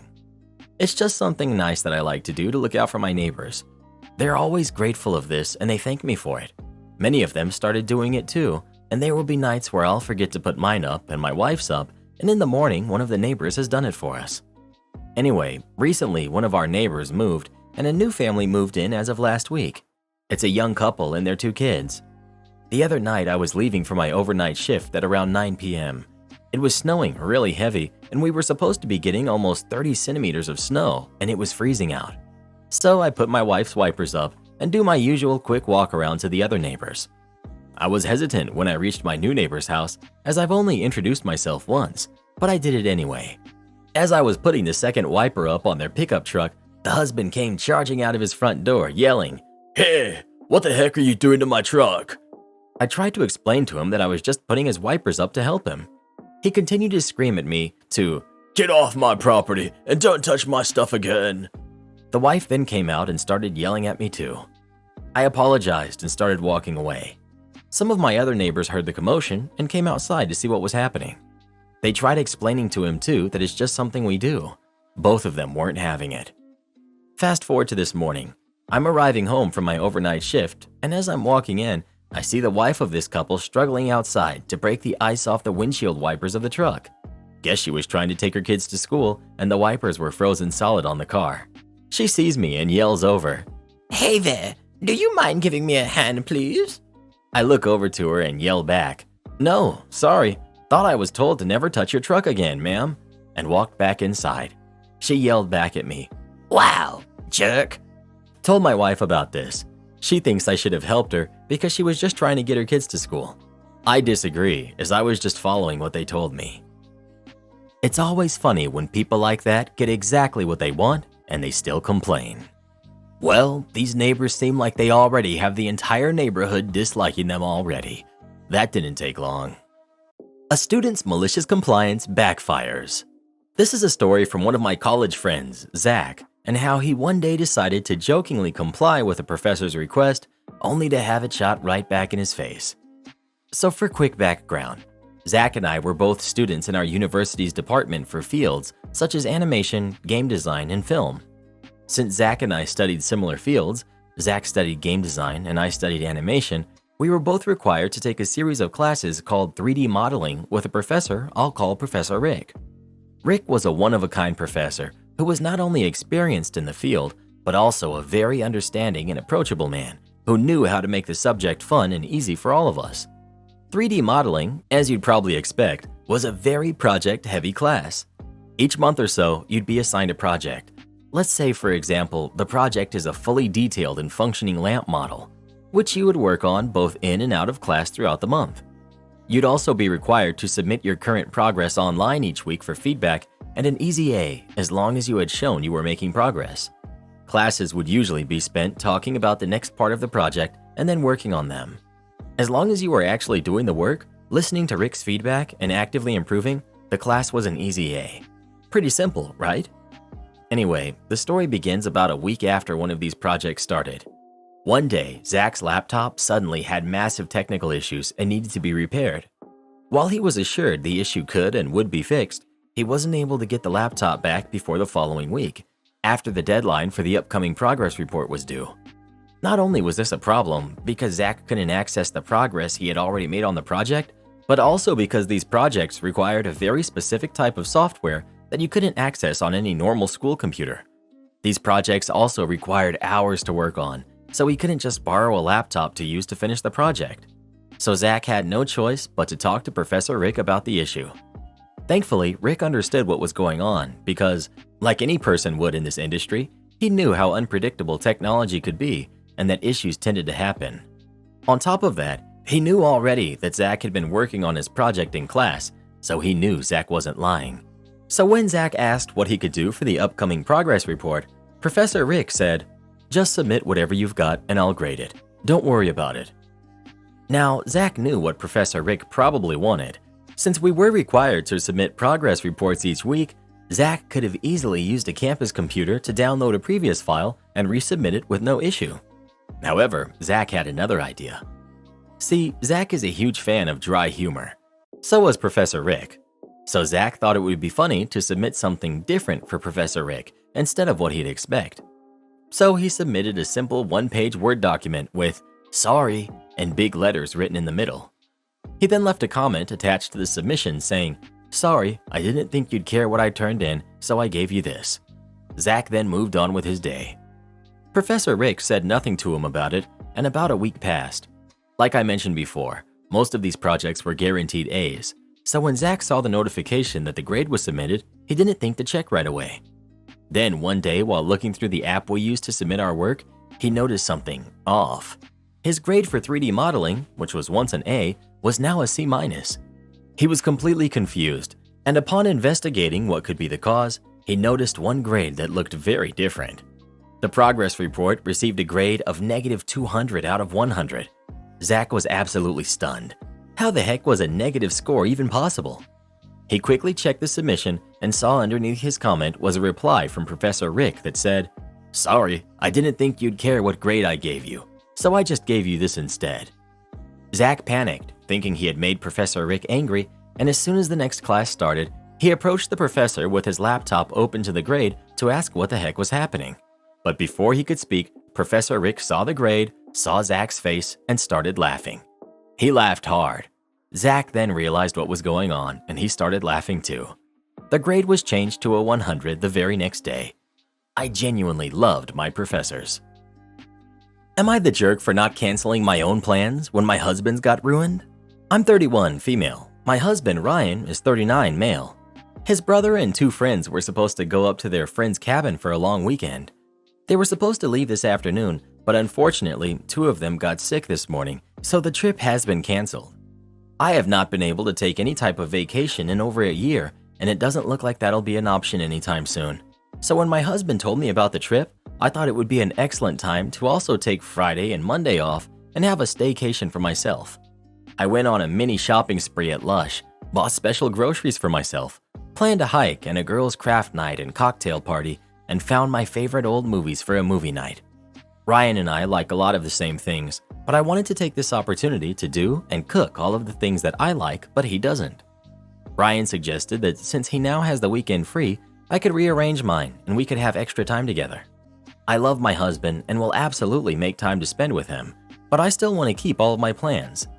He's upset because he feels I'm being selfish, especially on the food aspect. I do all of the cooking and cleaning, and the way we share our finances reflects that, 80-20. So he feels like me cooking things for only myself for 4 days is breaking our agreement and unfair to him.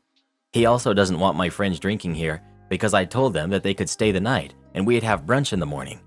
He wants me to cancel the cocktail part of the evening and only have the craft night because it's not right for an adult to have a sleepover party when their spouse is home, and the potential for us to be loud and obnoxious is inconsiderate to him. I'm prepping eggplant parmesan and salad right now for my dinner tonight. He despises both of these, and I suggested he take himself out for dinner as a treat, and he got really annoyed with me and left the house. I don't know if I should feel bad or not. I think he's expecting too much from me to always be on. Not the jerk. OP, I'm sorry. I missed the part of the post where your plans got canceled because your friends got sick. It sucks that your husband's plans got canceled, but why would you renege on your plans and agreements with your friends to do these things? Him being inconvenienced does not mean you and other people have to be inconvenienced. Exactly. I despise it when adults behave like toddlers, but have the nerve to accuse other people of being selfish.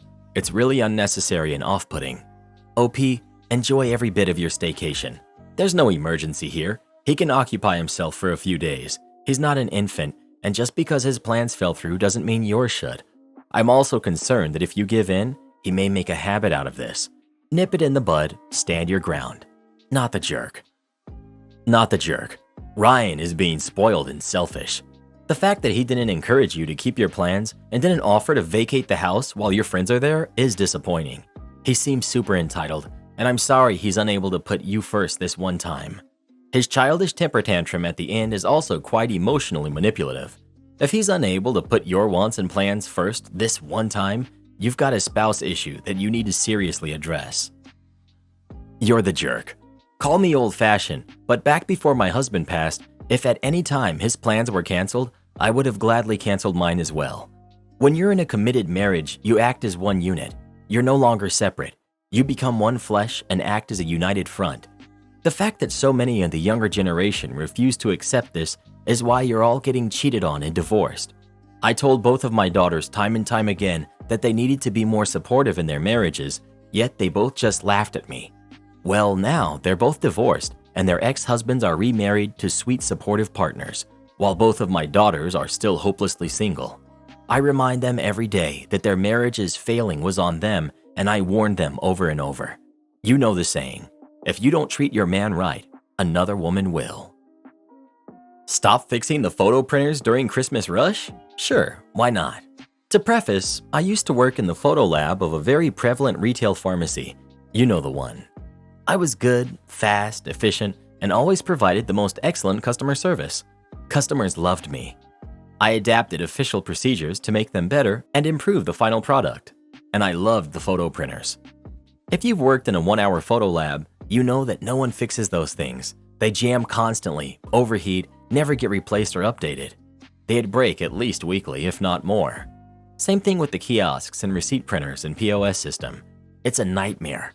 I haven't worked there since 2017, and they finally updated the pin pads 6 years later.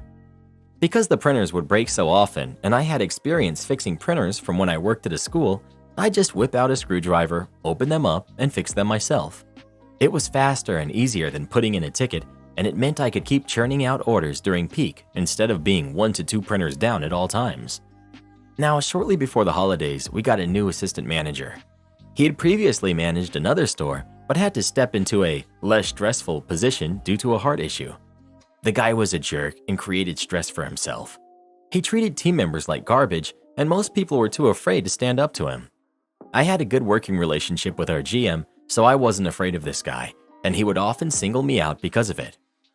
At one point during Christmas rush, he caught me with my screwdriver disassembling a printer that had suddenly stopped working. He chewed me out, told me to stop fixing the printer immediately and just put in a ticket. If he caught me fixing a printer again, he'd have to take disciplinary action.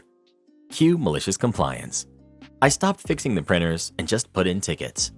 In about a day, we were down to one functioning 4x6 printer that was overworked to heck and back.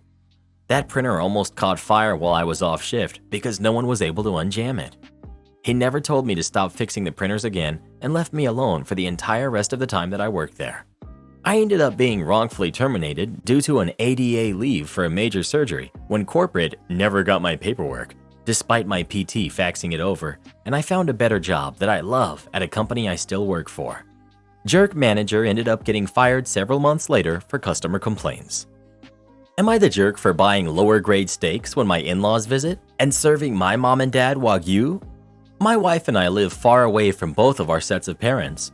We visit them a couple of times a year, and they visit us about the same. My mom and dad love food. They will buy pounds of garlic and leave it in a rice cooker for a month to make black garlic. They plan their vacations around amazing restaurants.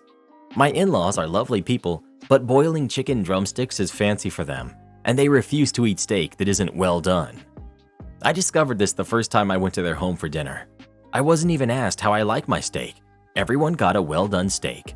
It took me years to convince my wife to try a medium rare steak. Now she loves them. I bought some beautiful prime steak for them when they came over when we moved in together. I made theirs medium well, and I died a little inside. Her dad took it back to the grill and destroyed it. So now I buy select grade meat. I've been buying some excellent quality Wagyu for when my parents visit. Not every single time, maybe once a year. My wife says I'm being a jerk by not treating both families the same. I don't think I should waste money on great food for them when I know how they'll treat it. I might get downvoted, but honestly, I do not see the point in paying for really expensive steak for someone who's going to want it served as burnt offerings. They certainly won't understand the difference. Not the jerk. Not the jerk. But perhaps you can think of something else your in-laws would appreciate a splurge on. Drinks, desserts, or even an experience that would be meaningful to them. And more importantly, make your wife feel heard, validated, and like her family is important to you. No jerks here, but stop having steak with your in-laws. You can't feed them Wagyu, and I understand why. But your wife can't accept you being snobby about meat and giving her parents meat you know is lower quality on purpose. She's right. It's disrespectful to serve food you see as insulting. So rather than fighting about it until the end of time, understand that steak is not an in-law meal, and find one that you can make with ingredients you respect and that they will enjoy. I don't drink wine.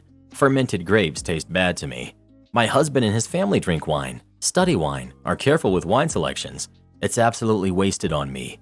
They don't make sure to serve me crappy wine. They make sure the freezer has my favorite upscale vodka in it. They're not wrong that wine has lots of nuance and finding good wines is fun. I'm not wrong that I find wine basically undrinkable. You're only a jerk if you demand that someone wins the steak fight instead of putting all of that energy into finding another showpiece meal that you can all enjoy each other's company over. And invite me over for steak. We'll have a blast. Am I the jerk for telling my dad he needs to pay for what his dog did? I, 31 female, agreed to watch my dad's, who's 54 male, dog last weekend. He's not a puppy anymore, and he's a fairly large dog, probably about 90 to 100 pounds. He's also got a lot of energy and can run really fast. That being said, he's not very good at stopping when he runs at full speed. On the afternoon of the incident, I was playing with the dog. We were playing with a tennis ball, and I wasn't throwing it very hard. I'd bounce it on the floor, it would go a few feet away, and he'd catch it and bring it back. Normal stuff. At least it was until he missed. On one toss, he didn't get his mouth around the ball. It took a weird bounce off of his nose, and it happened towards the coffee table where I have temporarily placed my TV until my new TV stand comes in. By now, most of you can probably figure out what happened. Dad's dog went running at full speed towards the ball, crashed into the coffee table, and the TV toppled over and onto the floor. Unfortunately, it fell screen side down, causing it to break against the hardwood floor. The next day, I told my dad what happened. I asked him to replace it because, although it was an accident, it wouldn't have happened if I hadn't had the dog there in the first place. He says it's my fault because I shouldn't have been tossing the ball in the first place. He also says he doesn't think he should pay for a new TV. What do you think, Reddit? Am I the jerk here? Edit. Okay, I get it. Don't play ball in the house. Yes, I've heard that. Didn't really need the extra 300 comments telling me the same thing. To give you all some perspective, yes, I do have a large living room. The TV and table were way off and out of the way. Zeus is a large dog. The ball was not being tossed in any general direction of the TV. It bounced that way after it hit his nose. It was the result of several improbable circumstances. I don't mind y'all saying I'm the jerk, but your comments are just getting repetitive and stating the extremely obvious. Why wasn't a park or outside an option? For one, I live nowhere near a park. 2, it was freezing outside. Edit 2. I don't really understand why people think it was a fight. It was a pretty calm and reasonable discussion. I told him about it, asked him if he'd pay for a TV, and he told me I was at fault. I just wanted to see what Reddit thought of it. Didn't realize the collective mindset of Reddit was to just attack someone and cyberbully them for asking an opinion. Lesson learned, I guess. You're the jerk. It's literally your fault. Why were you playing fetch indoors with a big dog? You're the jerk. You were playing ball in the house with what you knew to be an unruly dog. You did this, not the dog. You're the jerk. I'll say the same thing my grandma said to me when my cousin and I were playing in the house and I broke her table. Go outside. My sister refused to babysit my son, so I kicked her out of my house. I, 30 female, live with my husband, male 31, and our son, who's 5. My sister, who's 22, is still in college and had to move in with us 3 months ago because she had some issues with her roommates. Things were going fine until this argument. She also doesn't work, but my parents send her money for textbooks and groceries, but she's barely ever contributed to the household since she moved in with us. We also live in a different state from our parents and family, so I'm basically throwing her in the streets by kicking her out, which would make me a huge jerk. So my son comes back from school at around 3 to 3:30 p.m. My husband works until 6 and I work until 5, although sometimes I have to stay an hour or 2 extra. This is not normal, maybe 3 or 4 times per month when we're behind on a project. We had a babysitter that would wait until he's back. He comes back home via the school bus and would stay with him until me or my husband could come back from work. However, she recently discovered she's sick and she told us that she can't continue working as she has to go through treatment. We thanked her for telling us and wished her to get well soon. I asked my sister to babysit our son until we can get a new babysitter, given that she doesn't have any classes at that time. She told me she never agreed to babysit when she moved in here, and that I should have told her beforehand so she could have found somewhere else to live. I told her that I knew this wasn't our agreement, but this was something exceptional since our babysitter has medical issues. She still told me she can't babysit because sometimes she has to go to the library or to study with friends, and babysitting would limit her hours of studying. I got angry. Maybe too angry. So I told her that we never even ask anything from her. We helped her because we wanted to be kind with her, and yet she can't even compromise to just stay for a few hours just until we find a new babysitter. I ended up telling her that she has a week to leave because we will not be providing food or a roof over a jerk like her's head. One of my son's friend's mom is taking care of my son now. They go back to her home together and I pick him up later. My sister tried to apologize, but I told her I don't want to live with her because she showed me her true colors. She also has told our family, and a lot of them are giving me crap for leaving my sister homeless. My husband, my in-laws, and my friends support me, but it feels really harsh that my family isn't on my side. Makes me think I'm a jerk, to be honest. Edit. It wasn't easy to find another person to take care of my son.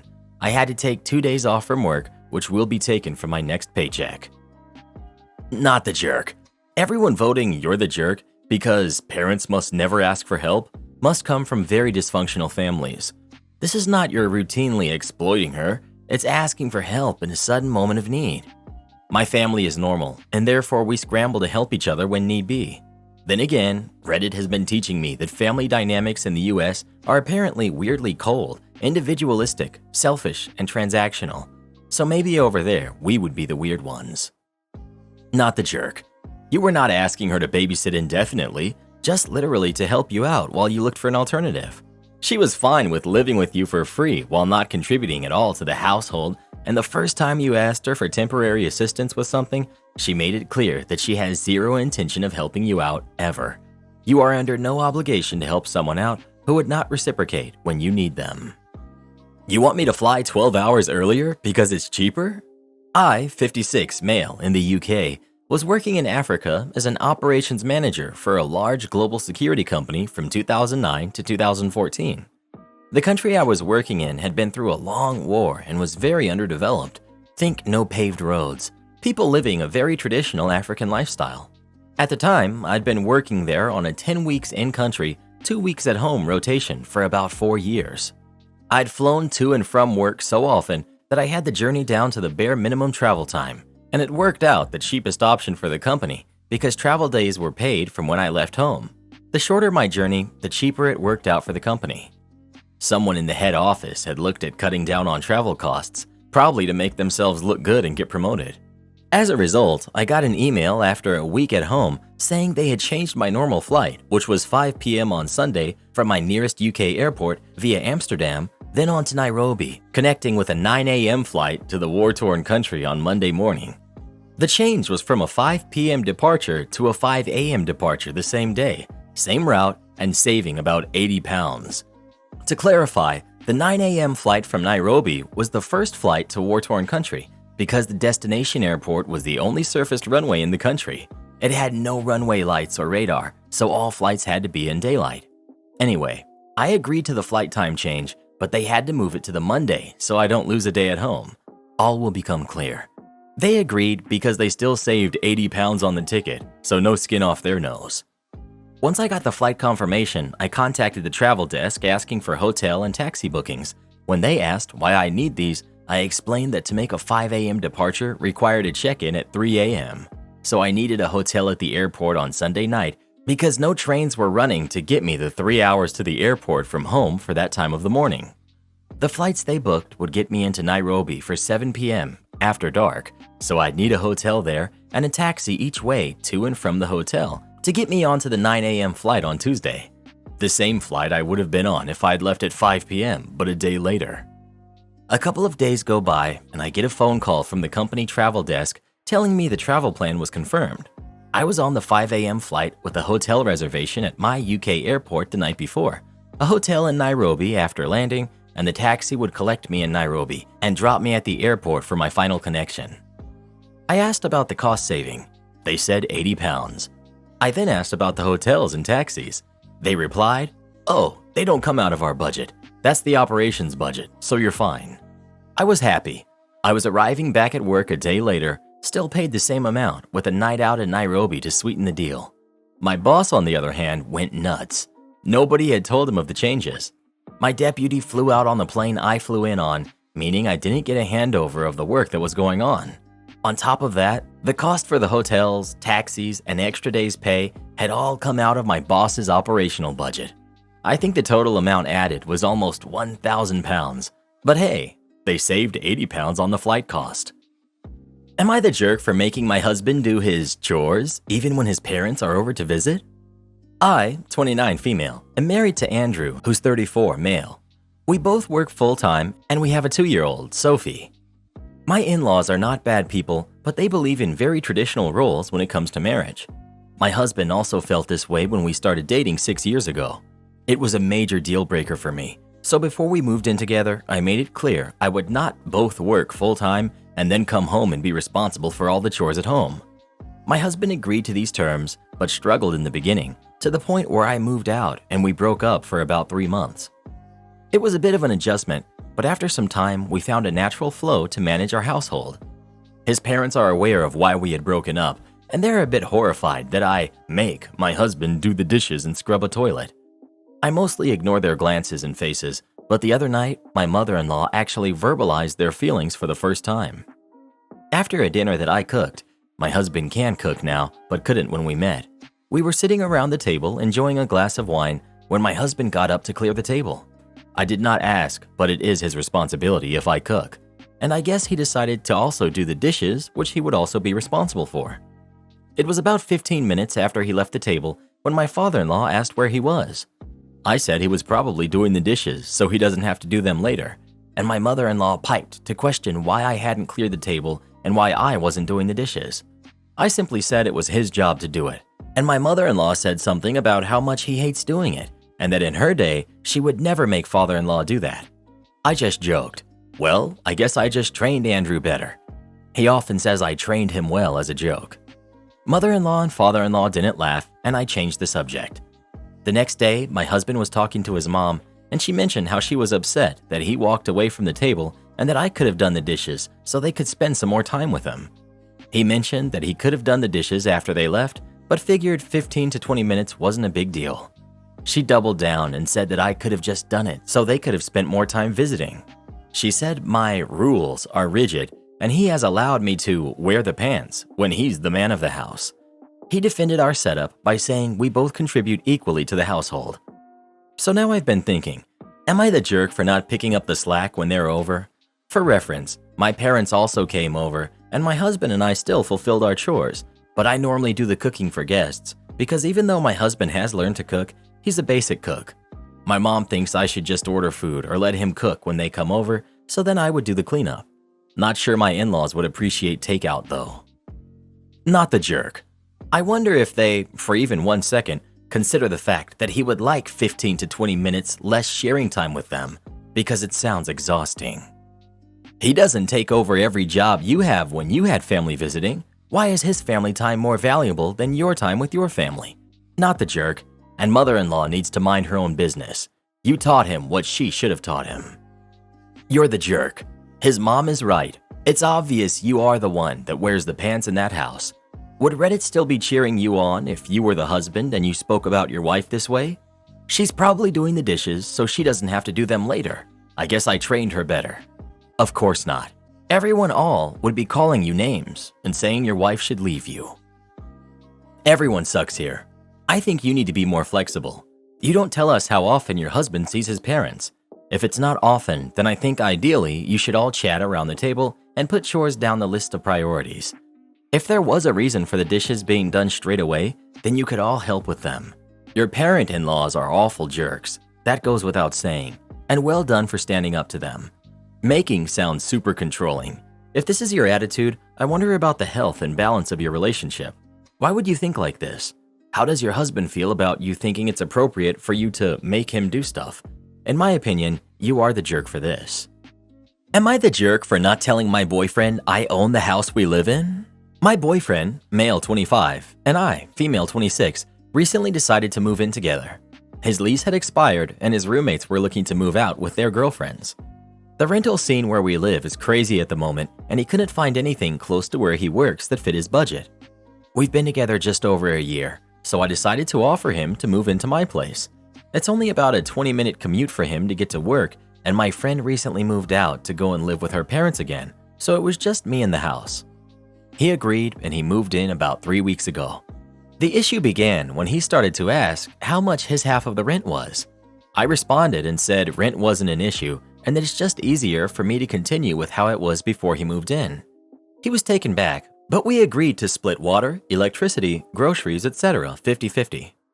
Last weekend, I had some family over, and my dad was asking me about interest rates and my mortgage. He overheard this conversation, and after my family left, we had an argument. He was upset that I didn't tell him that I owned my home. He feels as if I lied to him and deceived him. He's upset because he feels like I betrayed his trust. I do see where he's coming from, but I don't think it's that big of a deal. I was eventually going to tell him, I just didn't think I absolutely had to tell him in that moment. Most of my friends are telling me that I should have told him before he moved in, but a few of them firmly believe that it wasn't a huge deal. Edit. This was the only thing my man didn't know about me. Owning my home is a privilege I never thought I'd ever achieve, so when I tell people, I feel uncomfortable because I don't want it to appear like I'm flexing. Finances were something that my parents always told me shouldn't be discussed. I don't know specifically how much he makes, and the same goes for him. Also, we are good. I've profusely apologized and admitted it was dumb to not be truthful and forthcoming, and because he's the greatest guy ever, he's forgiven me. Not the jerk. You aren't married to him, you're not charging him rent, and there's no pressing need for him to know you're buying the house. Tell your friends to lay off. If he can't handle the fact that you're buying a house and he can't even rent one, send him on his way. I don't even understand this story. Why would you not share with your boyfriend of over a year that you own the house he just moved in? You're the jerk in any case because you don't hide things from a partner. Especially when he moves in. How do you not let someone know the terms of their house? Is there a landlord? How long is the lease? Oh, you own it? That's relevant to him living there. On the other hand, what kind of irresponsible dimwit is he to not ask these questions? He just moved all his stuff into a new house without having any idea who owned it or how he was going to afford it. He clearly doesn't have renter's insurance. You're the jerk. He seems like he wants to have a solid, respectful relationship with you. His asking, unprompted, how he could contribute to the rent was really cool of him, and that probably should have been the time to tell him the truth. Before he moved in would have been better. Privacy or not, actively hiding that you own the home he now lives in makes it seem like you don't trust him and or think he'd take advantage of you if he knew. Finances were something that your parents always told you shouldn't be discussed? That's not really true. Sure, we don't discuss finances with strangers or acquaintances, but there are exceptions. Life partners are one of these. You have let him into your house and your life. Letting him know that you are paying a mortgage is not a lot of detail, and it would have been warranted if you see him as a potential life partner. You were giving mixed signals. You're the jerk. Am I the jerk for refusing to rent to my pregnant friend? I, 32 female, grew up in a low-income household and was determined from an early age to start investing and owning real estate. I graduated from pharmacy school with minimal debt and bought my first rental property. I currently own 4 rental properties with my fiance. We both learned how to remodel and fix basic things to keep costs low. We use the rental property money to invest in stocks and are looking into buying a 5th property. My best friend, 32 female, of 15 years, has been married to her husband for 3 years, and they have 1 kid and 1 on the way. Their landlord has decided to evict them. He's given them 60 days to find a new place. They've asked if they could live in one of my rental properties. The problem is, they're not very clean people, and that's one of the main reasons for their eviction. My friend has 4 cats, and they go to the bathroom everywhere. On their clothes, sofa, beds. They also tend to scratch the walls and cabinets. She says it's just because they're jerks. Their current home is on the brink of being on a Hoarders episode. Her husband spends his free time playing video games and does not try to help in cleaning or doing any of the chores. My friend has also asked if we could give her a discount on the rent since they're about to have their 2nd baby. Both of them work, but my friend's job will not pay her the whole time she's on maternity leave. I told her I could give her a temporary reduction on the rent, but she would not be allowed to have the cats. She said they're like her kids and she couldn't get rid of them. She said that would be like asking her to get rid of her kids, and I'm the jerk for even suggesting it. I told her those were my stipulations. I've been fortunate that my tenants with pets are respectful and clean up religiously after them. She currently is not talking to me and telling our other friends that it's my fault she's about to be homeless. A couple of friends have said I should make an exception, but I've put so much time and money into these homes. So, am I the jerk for telling my friend she can't move in with her cats? Not the jerk. Never mix business and friendship together. Not the jerk. And honestly, this was a choice between losing this friend now or losing them later after they ruined your stuff and you had to evict them. Cats going to the bathroom everywhere is not normal. It's either health, stress, or lack of proper litter care. That's not okay, and it's not healthy for humans, especially pregnant ones, nor is it healthy for the cats. Honestly, I wouldn't rent to someone that was evicted regardless of their cats. Not the jerk. You're the jerk for being a landlord. If someone bought out all of the essential items like clothing from the local store and then resold it at a 300% markup, we'd all agree that was immoral. Landlords do the same thing with houses. There's no reason for you to own 4 rental properties. As a renter, I prefer 100% to rent from a private person who actually cares about his property than from a company which owns 50 and doesn't give a hoot about you or the house. It's totally legit that he doesn't rent to whom he knows will destroy what he put so much effort into. It's not greediness, it's just caring for what you do. As a living person, I prefer 100% for people to have their basic needs met instead of having to shell out hundreds of thousands of dollars for a monthly subscription to being alive. Landlords are jerks. Point blank, done. You're the jerk for being a landlord. People like you are the reason people can't afford to buy homes. No one needs 2 homes, let alone 5. You're the jerk for being a landlord and owning property you're not living in. Way to exploit people. You're the jerk. It's your investment. You took a risk when you made it, and it's your choice to do what you can to make money off it. You're a landlord, and that inherently means that you'll be incentivized much more often than not to be a jerk. You can either choose to be an ethical landlord who rents at low rates to whoever needs it and risk your tenants constantly ruining its value, or you can be a successful landlord who makes money off your property by turning away people in need and exploiting those you do rent out to. But you'll never have it both ways. Your entire job is to put profit over people, and that means you'll be a jerk. If you don't want to be a jerk, don't be a landlord. Reddit boy, sometimes the people on Reddit really make me lose faith in humanity. You're not alone, Karen. You're not alone. Am I the jerk for telling my former employee I need to be paid if he wants my help? A couple of months ago, I, 28 female, left the job after close to 10 years of being there. It was an accumulation of things, but I really just needed somewhere that was going to give me more money since I just had a baby. I told my boss my concerns. He refused to give me a raise. I found another job, accepted, gave my 2 weeks and left. I thought I had left on good terms. I wrote him an email stating I was beyond grateful for the last decade. He wrote back stating I would be welcome back at any time no matter what. It felt nice to have that little security, especially after so much time there. Things ended up not working out at the current company, and it was mildly embarrassing, but I shot my boss an email telling him what was going on and asking for my old job back. He reached out to me stating that they had already replaced me and that unfortunately I was not welcome back since I had asked for more money. The last part stung a little since he told me I would be welcome back at any time. My old coworker texted me and told me that he lied. He hadn't even begun interviewing anyone, leaving her all alone to do both my work and hers as well, and was telling everyone how embarrassing it was that I couldn't hack it in the real world and how I groveled for my job back. I admit I cried a few tears, but I let it go and ended up finding a job that I absolutely love now. This morning, I woke up to a text from him asking if I would be able to help my former coworker with paperwork that she was having trouble with. I told him what my rate for an hour of work was, and he texted me back stating he cannot believe how greedy and money-hungry I was. I left my coworker with everything she needed to know. I trained her for the last 2 whole weeks I was there, gave her access to all my files, passwords, asked her if she needed help understanding anything, and kept no intellectual property. I told him that was only fair, and since he doesn't work for free, neither do I. He, his wife, and my former manager all texted me, calling me vindictive and out for revenge since he refused to give me my old job back. But I'm not.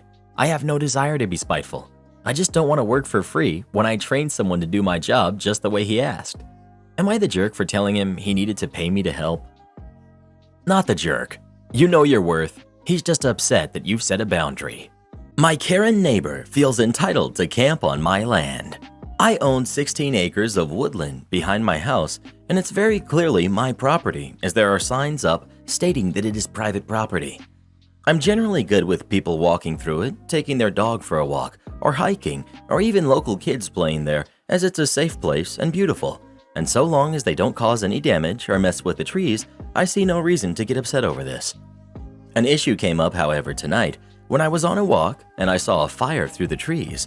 I admit I panicked, thinking a dog walker had been out and tossed a cigarette, or some local teens were setting fires for fun. I rushed out to check on it and tried to put out the fire and found one of my neighbors camping with her boyfriend and friends. It was a group of 5 people in their mid-20s, and they had a roaring campfire going. They got startled by me rushing up to them and asked me what the heck I was doing. I asked them the same question back and told them they couldn't camp here and they had not asked permission to do so. This led to some laughter and protests, saying that they were doing no harm and to lighten up. I told them to put the fire out and get off my land. I didn't want to risk a campfire there as it could easily get out of hand, especially when the group manning it were more than a little drunk. They ended up refusing, stating they weren't going anywhere and were not doing anything wrong, so I went home and called the police to get them off my property. They were made to leave and break up their camp. Am I the jerk for this? They probably thought it was okay, as I'm good with letting people use my land in general. I maybe could have handled it better, but I'd gotten a fright seeing the fire and how they responded. It really just got to me. Dog walking and camping are 2 very different things. They should have asked for permission, and anyone who says lighten up when confronted with trespassing deserves to have the police called on them. Their entitlement and attitude is to blame, not you. Not the jerk. Not the jerk. They literally started a fire on your property. This is how bushfires start. Drunk people. Is it not illegal to start fires on other people's land? OP. It very likely is. I don't know all the specifics of the law, but the police were not amused when I told them what was going on and were quick to come over. Won't approve my purchases? Okay, I can work with that. I was a one-man IT shop at a small manufacturer. I had been there for years. I was actually the 3rd employee ever hired, and now the company was like 120 people. I was very frugal, but in smart ways. I got a lot done for little money and always was looking out for the company.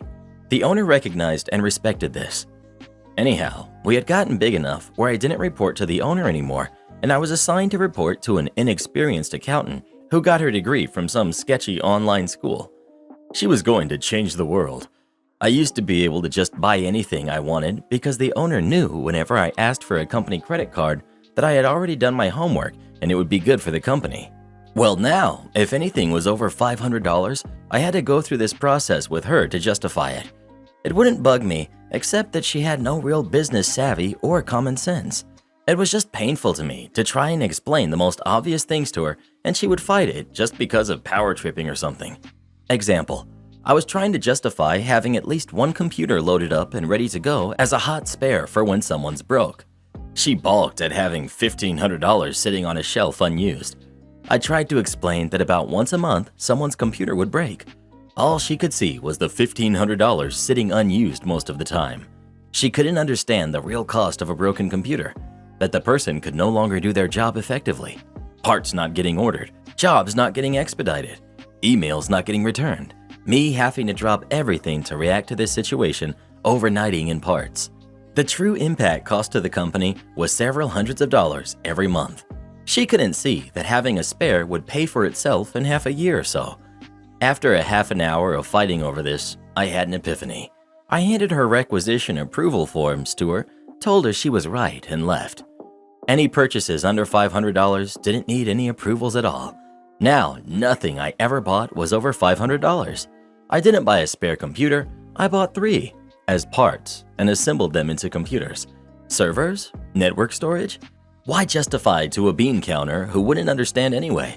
Just buy more parts and assemble yourself. Dual monitors for everybody. Bought one at a time. Explain to her that toilets typically have less than 20% usage, but when you need one… Fun fact, the typical car only spends 6% of its life being driven around. The other 94% of the time, it's just an expensive paperweight. And when her computer finally breaks, tell her, sorry, we don't have a spare computer ready to go, so you'll have to wait while we fix this one. Should take about 5 to 10 days to get your computer working again. Shouldn't affect your productivity, right? I'm sure your supervisor will understand. Call me unprofessional? Okay, good luck finding another instructor. I realize today there are not enough stories on here about teachers and malicious compliance. So as a teacher of 2 decades, I decided it was time to write out mine. First and foremost, this is a story about a toxic workplace. This could happen in any business in the world. It just happened to occur in a school.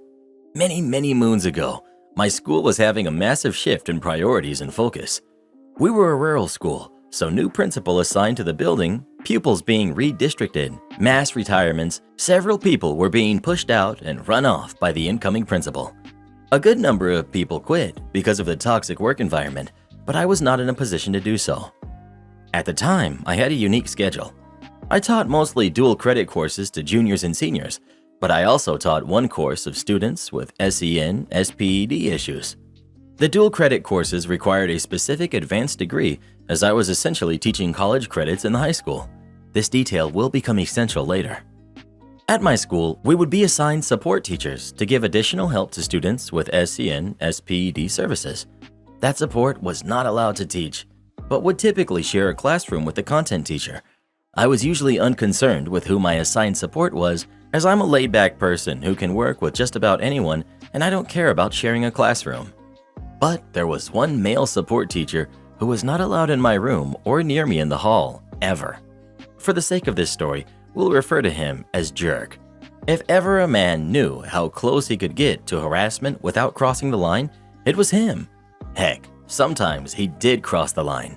I made dozens of complaints, but nothing was ever done as I wasn't the target of his comments. The school year in question, Jerk was assigned to the most experienced teacher in the building. She was set to retire at the end of the year. Coupled with her no-nonsense attitude, the powers that be thought she could keep him in line. It took 3 weeks, and she threatened to quit if Jerk was not moved out of her classroom. Fearful of losing another teacher at the start of a chaotic year, Jerk was assigned to me as my support teacher. I found out when he walked into my room, announced that we would be buddies now, and made a crude joke about how he could domesticate me. I immediately left the school sick and called my principal about the matter. He informed me in no uncertain terms that I could not refuse to work with someone just because that person made me uncomfortable. I reminded him of the previous complaints I had made. He snapped at me a bit, telling me he could not believe what an unprofessional child I was being. I was told to come up with a legitimate reason Jerk shouldn't be in my class or shut my mouth and make it work. After hanging up the phone, the malicious compliance began. You see, I did have a legitimate reason. Because of a health issue I have had for my entire life, and during extended periods of stress and anxiety can really hurt me. I even carry medicine with me to lower my heart rate just in case. Step 1 was to call my doctor, who brought me in the very next day after I explained what was going on. She took my blood pressure, faxed a medical letter to my school immediately, and signed me out of work for 6 weeks since I had 6 weeks of leave earned at this point. Step 2 was to literally stop doing anything. Usually when a teacher goes out, lessons are pulled from other members of the school who teach the same content. Unfortunately for them, I was the only person in my building teaching dual credit. A few phone calls by my principal to the surrounding schools taught him what I already knew. I was the only person teaching these courses out of 11 high schools. There were no lessons to be found. I'm not sure what they gave my students to do during that time, but it surely wasn't the correct work. Step 3 was to let 2 or 3 of the parents know what was going on. I never directly told them, but a friend of a cousin of a neighbor might have heard about my health issues and passed the information along. Here's the point in the story where you think I'm about to tell you I enjoyed my 6 weeks paid vacation and went back to work, right? Oh no, the malicious compliance continues. A week before I'm scheduled to return to work, my principal calls me up. Standard well wishes about my health are extended, after which he says that he hopes the weeks away from the building have cleared my mind and helped me realize how hysterical I was acting. He continued by telling me that regardless of my feelings, I would continue to have Jerk as a support teacher. I asked him if he was ready to lose a teacher over this, and he laughed and hung up. Knowing that this was probably going to happen, I already had a doctor's appointment set up for phase 2. Because my health issue is explicitly and clearly covered by the ADA, my doctor issued me reasonable accommodation paperwork to give HR. Essentially, I was to be allowed to teach in the least stressful environment possible, as determined by myself and my supervisor, along with a doctor's note restricting me to teaching duties that could be performed at home because of the excessive stress currently in the building. I checked with a lawyer to make sure my contract was airtight. It was, and I delivered the paperwork to the head of HR, whose kid I taught. I also contacted my college supervisor, whose kid I taught, to inform her that as of Monday, I would have been absent for more than 20% of the seat time for my courses, thus rendering those credits invalid. Over the weeks, she had pieced together what was going on, despite the school refusing to communicate any information with her, and she was furious. She may have told other parents what was going on, which resulted in dozens of calls to the school within a few days. By Monday, my accommodations were approved. I was allowed to teach my classes virtually from my home to save the embarrassment of canceling dual credit courses, and I rode out the year at home before transferring districts at the end of the year. I never spoke to or saw Jerk again. Slam your door over and over? Kiss your door goodbye. I, 40 female, have 3 kids. Maggie, who's 14, Levi, who's 12, and Charlie, who's 10. Not their real names. Levi and Charlie share a bedroom, and Maggie has her own room as the oldest and also the only girl. Maggie's a great kid. She does her homework, helps with chores without too much complaining, doesn't bug her little brothers too much. The issue is that she will not stop slamming her bedroom door. When she gets up to use the bathroom at night, she slams her bedroom door on her way out and back in. When she gets up in the morning or goes to bed at night, she slams it. Pretty much any time she enters or exits her room, the door gets slammed.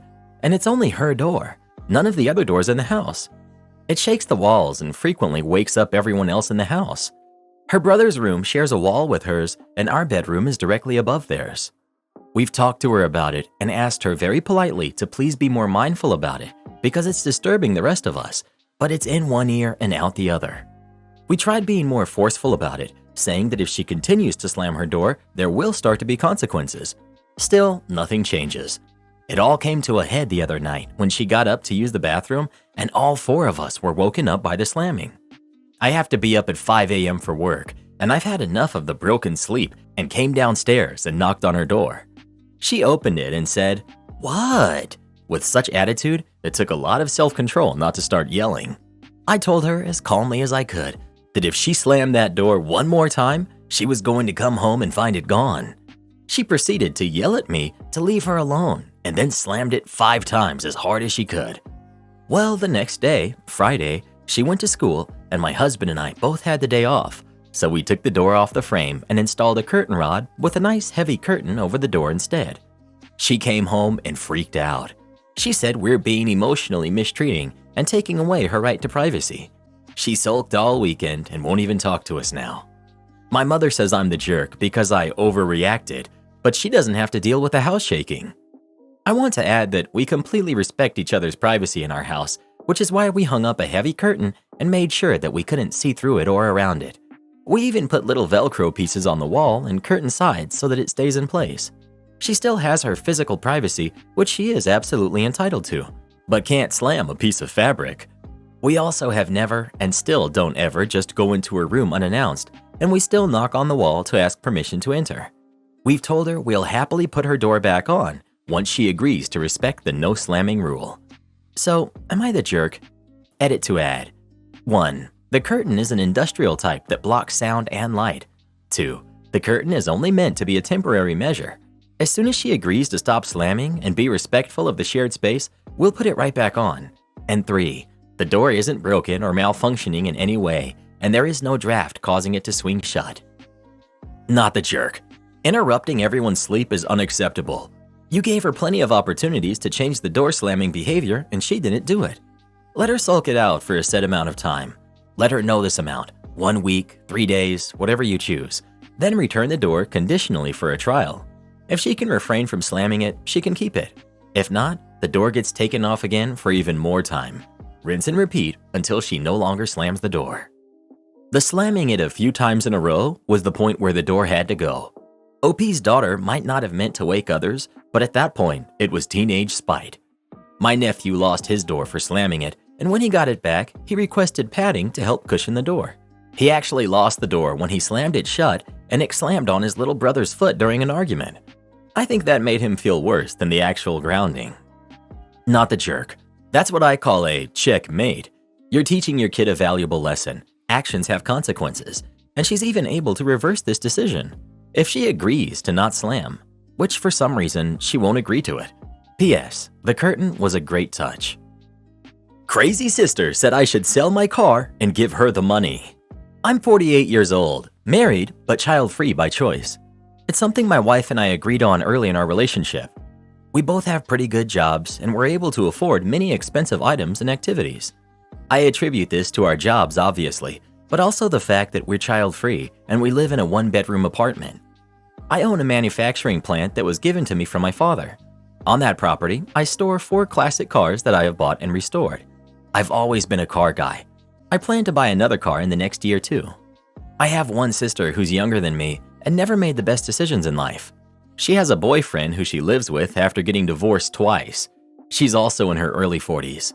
She has 2 kids who already seem smarter than their mom.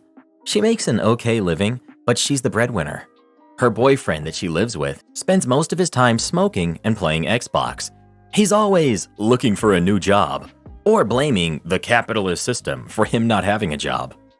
Her daughter, who's 10, is a very good singer. I don't have an ear for talent much, but to me, she's very good. My sister has wanted to enroll her in lessons with a private coach, but she can't afford it. She's asked me to help her out since she's embarrassed to ask our parents. She also does not speak to the father of her daughter. I declined politely until she made a comment about my money and cars. Just another, must be nice, comment that I'm all too sick of hearing. Here's where I made my jerk comment.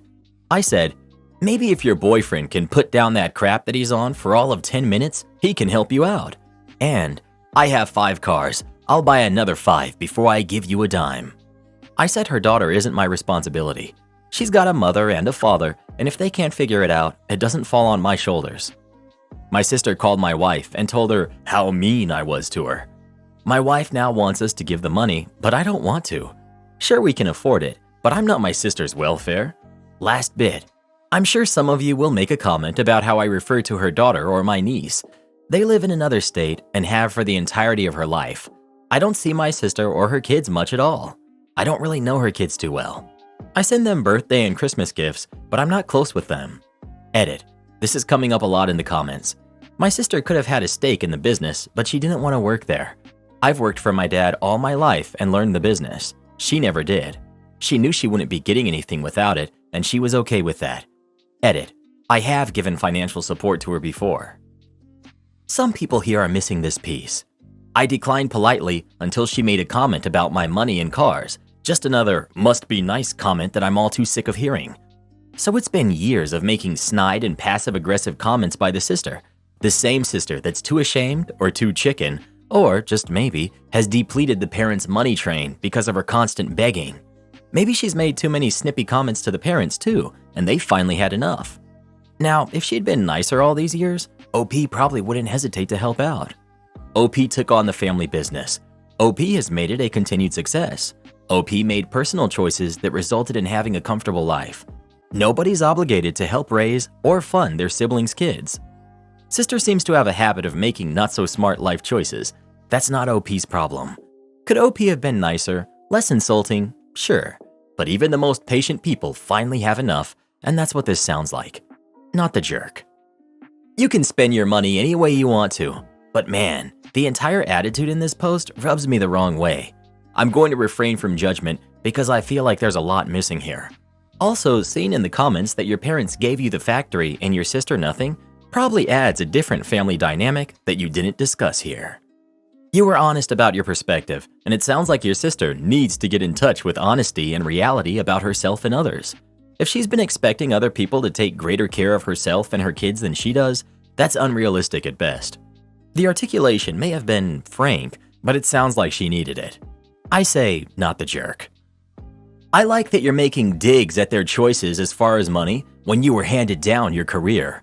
Capitalist system really helped you out by inheriting daddy's business, huh? Everyone sucks here, to be honest. OP.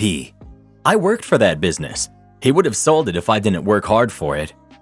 So, you're saying that if you didn't work there as a nepotism hire, your father would have sold the company to someone who would have had to pay for it with money instead of being given it for free like you were?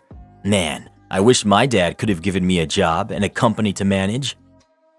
You sound exactly like the same kind of person his sister is. Are you seriously discrediting the years of work OP put into a company, which were helpful enough that their parent decided it was better to let OP take over the company rather than selling it out? What is wrong with you? I don't think that he owes his sister money. OP is insanely privileged though. Most people aren't given a nepotism hire and a free company by their parents. OP might have worked hard, but there are almost certainly people who were working at that place and working just as hard who weren't gifted the keys to the place. I'm going with you're the jerk. I'd like to clarify that this is because of your response to your sister, not whether or not you pay for singing lessons for your niece. You're in a position nearly nobody ends up in, and that's a massive, ludicrous advantage. You might have worked to get it, but plenty of people work harder than you and don't get that kind of opportunity. You've been handed a functioning, profitable business and have reaped the advantages of it. Your sister has not, whether that's by her choice or not. Frankly, making her wait most of her life to get the same benefits you have right now is deeply unfair. All right, let's continue. These people are bonkers. Well, who do you think is the jerk? OP or his sister? Please let us know. I must have been missing something. I didn't see the part where OP was wrong about what he said to his sister. Bring food I'm allergic to? Get kicked out of my party. I recently hosted a party where I made it clear to everyone attending that I'm severely allergic to fish. So if you're going to bring food, don't bring fish. Well, my warning seemed to have fallen on deaf ears as one of the guests brought and cooked fish in my kitchen. When the party started, for the first 40 minutes, I wasn't aware that someone brought and was cooking fish inside of the house because I was outside the whole time. When I went inside to use the bathroom, I noticed the fish smell instantly. I immediately went to the kitchen and told the person cooking the fish to get it out of my house and reminded everyone of my food allergy. A lot of the other people there were already eating some of the fish, so now my whole house was contaminated with fish because people were touching everywhere. The guy gave me some BS excuse. Oh, you told me a month ago about your allergy. You should have reminded people. I then told him that I sent out a text 2 days ago to everyone, reminding them, and he said he didn't get it. Yeah, sure. Anyway, at this point I was panicking because I didn't have my EpiPen in case I got a severe allergic reaction. Also, I ate some of the food that was being cooked in my kitchen. Food contamination with the fish was likely. I kicked everyone out of my party, even though it was still early in the evening, and I had invited them all over to celebrate. A lot of them traveled far, but at this point, I didn't care. Some of the guests got upset, saying I could just get rid of the fish, and they all could wash their hands, and I could just chill outside until the fish smell went away. I told them to buzz off, and that they can all blame David for what he almost did to me. They thought I was overreacting, which I probably was, because again, I was upset. I was yelling at this point. A lot of my friends said that I ruined the party because I overreacted because I didn't have to kick everyone out of the party since they did not bring the fish, and that I treated David too harshly because it was an honest mistake, and they recorded me yelling at him, which I honestly feel guilty about. Was I the jerk here? Not the jerk. You know what else would be ruining the party? You going into anaphylactic shock in front of everybody because you accidentally ate something contaminated with fish. Also, hospital visits are not cheap. Maybe get some new friends who are more considerate. The fact that your allergy is so severe that you've reminded them multiple times, 100% not the jerk. You threw a party and allowed guests the use of your kitchen. You allowed them into your home, and that's how they treated you? Hey, yeah, we know this is your house, but why don't you just wait outside? I'm sorry, but you don't get to tell someone to wait outside their own party, let alone their own home. Drop all of those friends. Am I the jerk for telling my dad he and his wife need to look at themselves for the reason her son is struggling? My dad has me, I'm 16, male, and my brother, 11, male, and our mom passed 8 years ago. Dad met Chantel 6 years ago, and they got married 2 years ago. Her son is 10. My brother and I have known Chantel and her son for about 4 years now. Chantel's son, Kyle, is an only child, has no dad, no extended family, and he latched onto me fiercely when we met. It was frustrating how he had inserted himself into stuff with my brother. He'd invite himself along. He would try to hold on to me, and my dad and Chantel told me to allow it and give him a hug when I'd tell them that it made me uncomfortable and annoyed me. Eventually, I started to stop him and tell him to not do this and don't cling on to me. Dad and Chantel realized the three of us hadn't bonded the way they wanted us to, so they insisted on leaving me with both him and my brother and having me babysit them while they left the house. This was during the day and night. Dad would also set up times where I had to take them to the park. I should also bring up, my brother and I are close, like super close. We lost our mom, all 4 grandparents, and our only uncle. We have aunts, in the same space of like 3 years. Losing them made us closer. I was always an affectionate big brother. My mom used to say that. And our relationship is so easy and natural that we hug, or I'll ruffle his hair, or he'll sit on me sometimes if he wants something. None of it is forced, and it just kind of happens. Kyle saw a lot of that during the forced babysitting, the forced park trips, etc., and he never got to hang all over me or be my shadow like he wanted, and I'm not affectionate with him, and it's caused him to have trouble dealing with stuff. Chantel was concerned, and so he went to therapy for that. He admitted to being jealous and that he hates my brother, but he also wants me all to himself. He's still in therapy, but he told Chantel that he's never going to be happy not being my brother. Chantel and Dad blamed it all on me.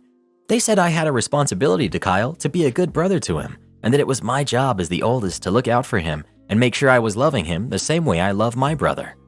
My dad has brought it up a couple of times on his own, as well as the last time I told him that he and Chantel should look at themselves because they knew Kyle was seriously clingy with me, and they sent him out with me and my brother, knowing we're close and have an affectionate relationship, and did nothing to make sure he'd be okay. He told me I should have put my own feelings aside and done what Kyle needed me to. Chantel was like, "How dare I blame them?" And she called me evil for blaming them when I have destroyed her son. Am I the jerk? Not the jerk. And yes, it's your father and stepmother's fault. Kyle should have been told that the two of you are brothers. Plus, you've both suffered the same serious losses in a very short time. That means the two of you have a special bond. Kyle needs to be taught his bond with you will be different because of that, and he cannot force it. Otherwise, that will only drive you further away. And no one should ever be forced to accept affection or clinginess from someone if it makes you uncomfortable. You have the right to pick and choose that kind of stuff. I worry about you, to be blunt. In a few years, you're going to be able to live on your own, and you're going to want to have contact with your brother. I suspect your father and Chantel will forbid your brother from coming to see you unless Kyle can go too. Perhaps if you could persuade your father and stepmother into family therapy, the perspective of a qualified professional might help. Not the jerk. Harsh truth time. He is not your brother. He's the child of the woman your dad married and nothing else to you. There's nothing wrong with that. Feelings cannot and should not be forced. Them forcing him upon you is a sure way to ensure that you will never see him as anything other than an annoyance. Am I the jerk for helping a single dad? Me and my husband took our toddler to the park the other day to enjoy the good weather. We were chilling, enjoying the equipment when I heard crying. Not usual baby crying, like full-on sobbing. Naturally, I looked around to make sure everything was okay when I saw a man with his own toddler having a mini meltdown. I asked my husband to keep an eye on our baby, and I went over to see if I could help. I started talking with the man, and he vented that his kid was being extra defiant and nothing he tried was working. He told me the mother had recently left after deciding motherhood wasn't for her, and he's been having a hard time adjusting. Over the next 30 to 45 minutes, I showed him different techniques and told him about different parent sites I read and support groups. Basically, anything I thought would help. I also gave him my Facebook page in case he wanted to reach out to vent or needed advice. After, he looked very relieved and thankful, so I went on about my day. My husband was quiet when I got back and was acting weird, so I asked what was wrong. He said I abandoned my family for a stranger on our day out. He works a lot, so it's rare all three of us get to be out together. He then told me I was weird for giving the man my Facebook. I told my husband I did as soon as I rejoined him.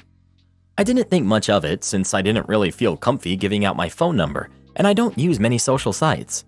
I tried telling him I was just trying to be helpful and hoping someone would help him if he was in that situation. But the way he's acting now, I feel like I should have minded my own business. Am I the jerk? Edit. Sorry for not getting back, but I wanted to address some common questions. 1. We were at the park about 3-ish hours total. We were there for a bit. I saw the guy, went to chat, came back to play for another 90 minutes. 2. The guy knew I was with my family. I pointed them out when I walked over. 3. My husband did come over to introduce himself when I waved him to. I expected him to sit and chat, but he didn't. Just said a few pleasantries and left again until he came back to give me our baby so that he could go use the restroom. I didn't think much of it since he's kind of awkward and doesn't know how to handle emotional people, especially strangers. 4. Our family outings are rare, yes, but we still have lots of family time at home. He has 2 days off a week, so actually going out is more dependent on his energy and mood, not his job.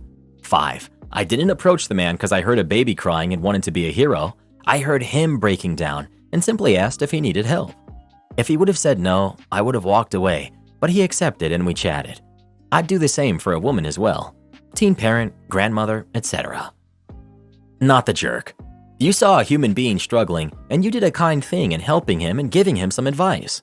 You didn't give him your phone number and you still had most of the day with your husband. While I understand he was disappointed, you did nothing wrong. The husband didn't do anything wrong either. They rarely have opportunities to do family outings, but OP spent half the outing with another family, excluding him and their kid. Very reasonable to be upset about this, even if OP was helping out a friend rather than a stranger. Husband was probably really looking forward to this outing and felt like he was his wife's lowest priority. It wasn't an emergency. OP did a kind thing. Was it really necessary to spend 45 minutes rather than 10 and a referral to a parent meetup group? Maybe she got caught up in the moment. It doesn't make her a jerk, but her husband has a good reason to be upset, and he isn't one either. No jerks here. Not the jerk. If the guy didn't want your help, he would have told you so, not spoken to you for 30 to 45 minutes. Is your husband typically jealous? These comments make me laugh. Would anyone be happy for their partner to leave them and go talk to someone else for an hour? Not the jerk. Thank you for stepping up for someone in need. Hopefully your husband can let this go and understand that we all need to be kind, even if it disrupts our plans for a little bit. You're the jerk. Why do I have a strong feeling that if the husband was the one who went off to spend 30 minutes with a single mom and OP was the upset wife, you all would be telling her how right she is and how her husband was in the wrong. Just Reddit being Reddit. Edit. Since some of you are assuming I'm a man, I'll clear that up for you. I'm a mother of 3 and I've been happily married for almost 20 years. But I would never ditch my husband during an outing to go talk to some stranger that I don't even know, especially a man. That's called giving the wrong impression, so don't be surprised when he starts sending you pics on Facebook that you didn't ask for. I know the younger generation is really messed up, thanks TikTok, but here's a life hack for you. Before you go doing something that could be taken as disrespectful to your husband, stop and ask yourself, is this how a queen would treat her king? And if the answer is no, you shouldn't be doing it. I've treated my hubby like a king for 19 years, and he in return has treated me like his queen. I don't understand why so many in the young generation want to disrespect your man like this. Then you're surprised when he ends up leaving you. Fortunately, I've raised strong, responsible, yet loving sons who would never let this kind of disrespect fly in their marriage. I really hope you get things figured out. Am I the jerk for turning off my location after my mom complained to my dad about where I was? Before I start, I need to tell you about my living situation. My parents divorced when I was about 3 to 4. The schedule they made was, on Mondays and Tuesdays, I'm with my dad. Wednesdays and Thursdays, I'm with my mom. Friday, Saturday, and Sunday, they alternate weekly. My mom uses find friends for everyone in the family. This happened when it was my dad's weekend. My grandma also lives with us. This happened yesterday. My dad had went out of town for a meeting. Me, 18, male, decided to go and hang out with my friends. I told my grandma where I was going, she agreed, and I left. I picked them up and decided to go and walk behind some trails that are behind our school. This was at about 9 p.m. We were hungry, so we stopped to get food before we went. Fast forward to eating in the school parking lot, about 9:30. My mom calls and asks why I'm at the school. I tell her my friends and I are walking on a trail. She then asks if my dad knows that I'm there. I told her my grandma did. She proceeds to say I shouldn't be there, and if dad knew where I was, would he approve? She said this in a condescending tone. I told her, annoyed, it wasn't her weekend to worry about me. She told me if I got arrested that they would call her, and hung up. I let it go, not wanting her attitude to ruin the night. About 20 minutes later, while on the trail, my dad texts me, asking where I was. I told him at the school and who I was with. This upset me because this means my mom told my dad where I was. After I told him Grandma knew, he brushed it off, saying next time to tell him where I'm going. We finished walking the trails and I dropped my friends off and went home, but I was not happy with my mom. I wake up the next morning and decided to stop sharing my location with her. She called me 2 hours later, demanding to know why I turned off my location.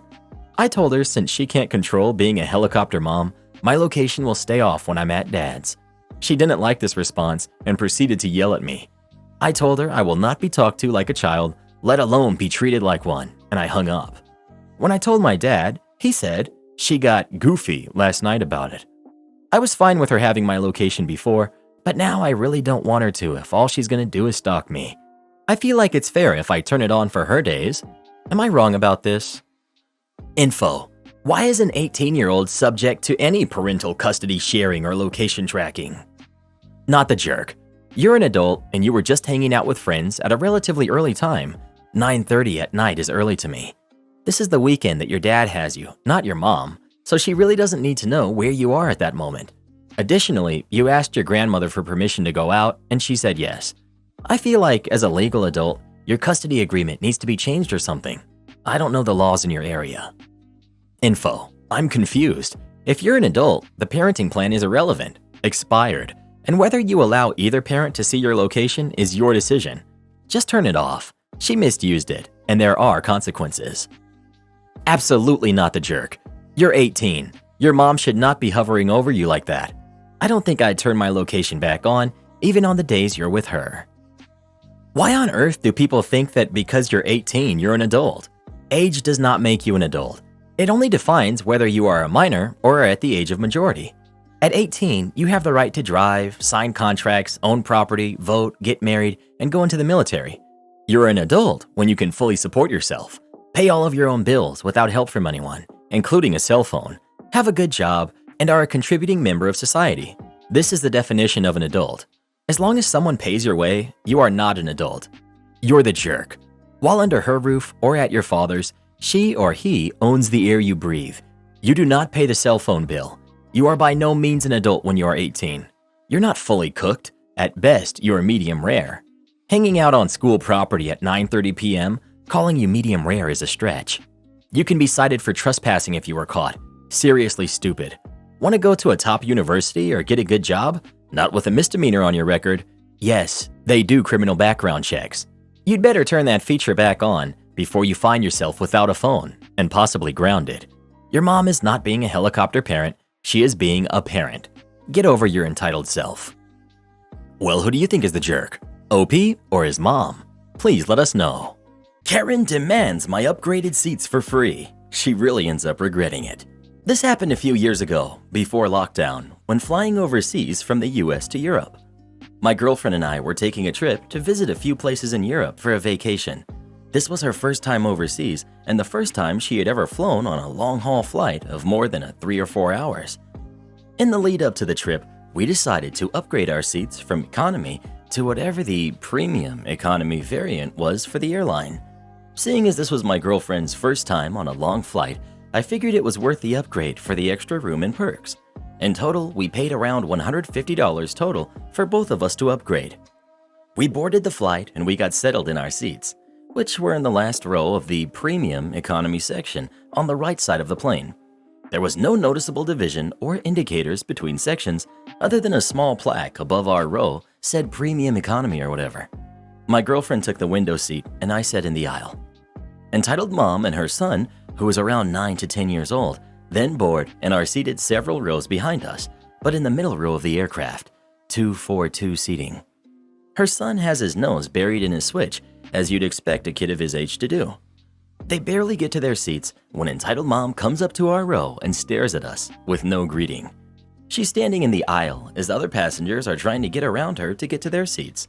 Entitled Mom: "Can you swap seats with my son and I? He likes having a window seat and we don't have one." My girlfriend and I look back at where her son is sitting and then at each other. I try to politely decline her request. Me: "Unfortunately, no ma'am. We paid to upgrade to these seats, so we'd like to keep our assigned seats for this flight." Entitled Mom keeps staring at us for a couple seconds. More people are awkwardly trying to shuffle around her as she stands there. Entitled Mom: "My son is not a great flyer. He does better when he can sit next to the window." Me: "Sorry, but like I said, we paid more money to sit here in premium economy. We're in the last row, so perhaps there's someone else in the rows behind us who would be willing to swap seats." At this point, a flight attendant noticed that Entitled Mom is holding up the boarding line and comes over to tell Entitled Mom to take her seat. She goes back to her row, and my girlfriend and I think that this is the end of that exchange and go back to getting settled. After boarding completes, Entitled Mom and her son immediately stand up and walk to our row, standing right in front of us with all of their stuff in hand. The kid still has his face buried in a switch. Entitled Mom: "Can we swap seats now?" Me: "Ma'am, I already said that we aren't willing to swap seats. As I've said, we paid more so that we can sit here, so we'd like to keep these seats." Awkward infinite pause. Karen: "That's really just selfish of you. My son isn't the best flyer and likes to have a window to look out of. It's not that big of a deal for you to take our seats so he can have a window." At this point, I should mention this was an overnight flight, so there isn't going to be anything to look at except darkness for a majority of the flight. Me: "I'm not going to argue with you, ma'am. I don't think it's selfish to want to sit in the seats I paid for. I'm sorry you don't have a window seat for your son, but that doesn't mean you're entitled to our seats that we paid an upgrade fee for." Entitled Mom continues to stand there silently for a few seconds, as if we'd give in eventually and move if she didn't leave. "I'm guessing you don't have kids if you're acting like this." Me: "Ma'am, I don't know what to say to you at this point. If it was that big of a deal for your son to get a window seat, then you should have done so in advance. Did you try asking anyone else if they were willing to swap seats?" "Well, no one else back there is traveling together, so they aren't going to want to swap." I turn around and see an older couple in the row behind us, a pair of coworkers in another row that were watching a video on one of their phones while laughing, and a middle-aged woman sitting alone in the aisle seat with the window vacant. Entitled Mom then starts to open up the overhead bins to start putting her stuff in there. Me: "Ma'am, we are not swapping seats with you.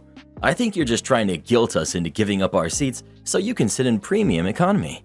If a window seat was really that important, you would have moved on and asked other people behind us once we told you we weren't willing to move. You just want us to give you a free upgrade." Entitled Mom becomes furious at this point and continues to call us selfish and how what I said wasn't true. She then starts to bend over and grab my stuff like she's going to evict us from the row. Me: "Lady, please don't touch any of my stuff and leave us alone." Thankfully, the flight attendant comes up to ask what the problem is. Entitled Mom tries to go on a rant that we were denying her kid a window seat and were being selfish and rude to her and her son. After she was done ranting, I explained the actual situation to the flight attendant. Flight attendant: "Ma'am, they aren't obligated to swap seats with you. They said no, you need to take your seats now. Please go back to your row." Flight attendant escorted them back to their seats as Entitled Mom huffed and puffed. She then spent the rest of the flight glaring at us from the aisle seat. When the plane finally landed, she rushed to the front of the aircraft ahead of everyone and gave me a solid bump as she passed by me with her bag. Definitely wasn't an accident. Her kid was fine for the whole flight too. Anytime we saw him, he was either asleep or was heads down playing his Switch. I think the only way to deal with people like that is to not argue. They ask for something, just say no. Don't give a reason. Logic won't work with idiots anyway. If they start on about how their kid needs this or that, I just say, this may come as a shock to you, but I don't give a hoot about your kid. Pregnant woman demands my seat on the bus. Sorry, Karen, not gonna happen. I, female, was coming back home from college using the public transportation as I often do. I live in Argentina. In my stop, there were plenty of seats available. I pick one in the back of the bus near the door. A few stops after, a pregnant woman got in. She ignored the first seats, which are the priority seats, and came up to me and asked if I could give her my seat. At the time, the bus was crowded enough to not have any seats available. I told her no because I was tired and I wanted to sit down. She mumbled that I was a jerk and said she's 8 months pregnant. I told her I don't care about that and that the priority seats are in the front of the bus. Somebody else gave her a seat in the background, but still, it made me feel kind of like a jerk. I think I'm entitled to the seat if I got here before, but I also don't know if the people in the priority seats were people who really needed it, so that woman could have just asked them to give her a seat. Edit. Every single seat was taken. I told her to go get one of those seats since people who don't need them take them anyway when the bus is crowded. Also, lots of people don't want to sit in front and would ask for a seat in the back near the door, even though they're entitled to the priority seats. I find it kind of disappointing that an 8-month pregnant woman had to ask for a seat. So here's the thing. You don't have to give up a seat for a heavily pregnant person. It's the kind, considerate, understanding, and sympathetic thing to do, and if you don't do it, then you are exactly what you think you are. You're the jerk. But then again, I give pregnant people a seat. It is disappointing what the world is coming to. Pregnant women act entitled now because of their choice? That's where we are? What has happened to common courtesy and decency? For you guys throwing shade at the pregnant lady, may this never happen to your wife. For the OP, it doesn't take a lot to be decent to others. What was a minor inconvenience to you was not only a lot more for a woman that far along in pregnancy, but also potentially dangerous. If your comfort was that important, I do hope you had some then. This old man will stand without being asked, because my mama didn't raise me to do any different than that. Let's remind the gentle readers of this subreddit that this is Am I the Jerk, not Do I Have the Right? So yes, you had every right to refuse that seat to the pregnant woman, but it was very much a jerk thing to do. Pregnant women can and do suffer from a variety of invisible medical conditions. Your tiredness is no comparison. You're the jerk. Not the jerk. Laughing out loud at all you idiots who are trying to call out OP. If OP had written this story from the perspective of a scared little twisted creep playing his Nintendo on the bus, like most of you are, dang, you would all be cheering him on. But because he actually stood his ground, or in this case, sat his seat, and refused to give in to this pregnant woman's demands, you're all insulting him. Talk about a double standard. I'm glad he didn't give up his seat, and neither would I. Just because you got knocked up does not mean I need to give you my bus seat when I was here first. Go find some loser who has no self-respect and bows down to those who get knocked up. And you wonder why Karen's target the little creep watching anime on his Nintendo Switch. Karens do that because they can sense your weakness and would rather steal your seat than someone like OP who won't tolerate that BS. I walk out of the kitchen and go play video games whenever my wife tries to help me prepare food. I love my wife very much. She is smart and capable and leaves me on the dust in most categories. But she cannot cook at all. She burned water once. She was boiling water for rice and it had oil in it. She got distracted and the water boiled off. Then the oil caught fire. Then she threw water on it and nearly burned down her parents' house. She can follow instructions on microwave food. She can use the microwave to reheat leftovers. That's about it. Her mom and dad gave up trying to teach her. I love cooking. I enjoy making tasty meals from scratch when I have the time. One of my go-to meals is fried chicken thighs and waffles. I used my dad's waffle recipe and they came out light and crispy. Perfect. I don't always make them though because it takes time. I cheat sometimes and use premix. They are heavier and kind of floppy, not crisp. So I'm making breakfast yesterday and the kids are at the table. I have the chicken going and I'm making waffles. It's a good morning. My wife decided to help and covered the waffles in foil so they stayed warm. They did. They also steamed and got soft. So I finished making myself a waffle and served my food and left the kitchen. She can finish everything off. She does this constantly. I'll be making steaks and I'm resting them and she throws them back on the grill to keep them warm. I'll have the chicken fully cooked and tender and she'll turn up the heat and dry it out just to make sure. I am sure. She came up to me yesterday for the 50th time and asked why I always walk away when she tries to help. I explained for the 50th time that I enjoy making good food and that her help is almost universally detrimental to the meal I'm trying to make. She thinks I'm a jerk for caring so much about how food feels and tastes. I think she can do whatever she wants on the days that it's her turn to cook. Am I the jerk? Not the jerk. How many times should you have to explain that food is meant to be a certain way? I'm not a food shop, but I think she would drive me crazy. I would go insane. I cook for my family. My significant other and his mom like well-done steaks. I love mine medium rare. I've gotten a few good methods for getting steaks cooked enough in the oven, then searing them on the grill. My significant other and his mom trust me enough. They don't touch anything because they know their well-done steaks come out as jerky. And if they upset me, I'll just medium rare the whole batch. Too many hands in the kitchen ends up ticking off the chef. Not the jerk. And let's be clear, she absolutely is not trying to help. She's just interfering. If she actually legitimately wanted to be of help, then she would come into the kitchen when you're cooking and say, "How can I help?" and listen to your responses and follow through. But she doesn't want to be helpful. She wants to control some aspect of what you're doing. So she interferes with your process every single time, even if it literally means making the food significantly less tasty. And then she defends herself with the ridiculous argument that you shouldn't care how food tastes, which is about as illogical as it gets. You're not the jerk, and you have addressed this about as kindly and thoughtfully as possible, because a lot of us would have gotten downright rude by now at what is best her constant disruption and could arguably be deemed conscious sabotage on her part of your kitchen efforts. Gently, I would suggest that your wife needs therapy to figure out why she can't just ask you how she can be helpful, but rather needs to actively interfere anytime you try to cook. Is she jealous that you're a better cook? Does she just have control issues in general? Because something is going on here, and in all of it, you are not the jerk.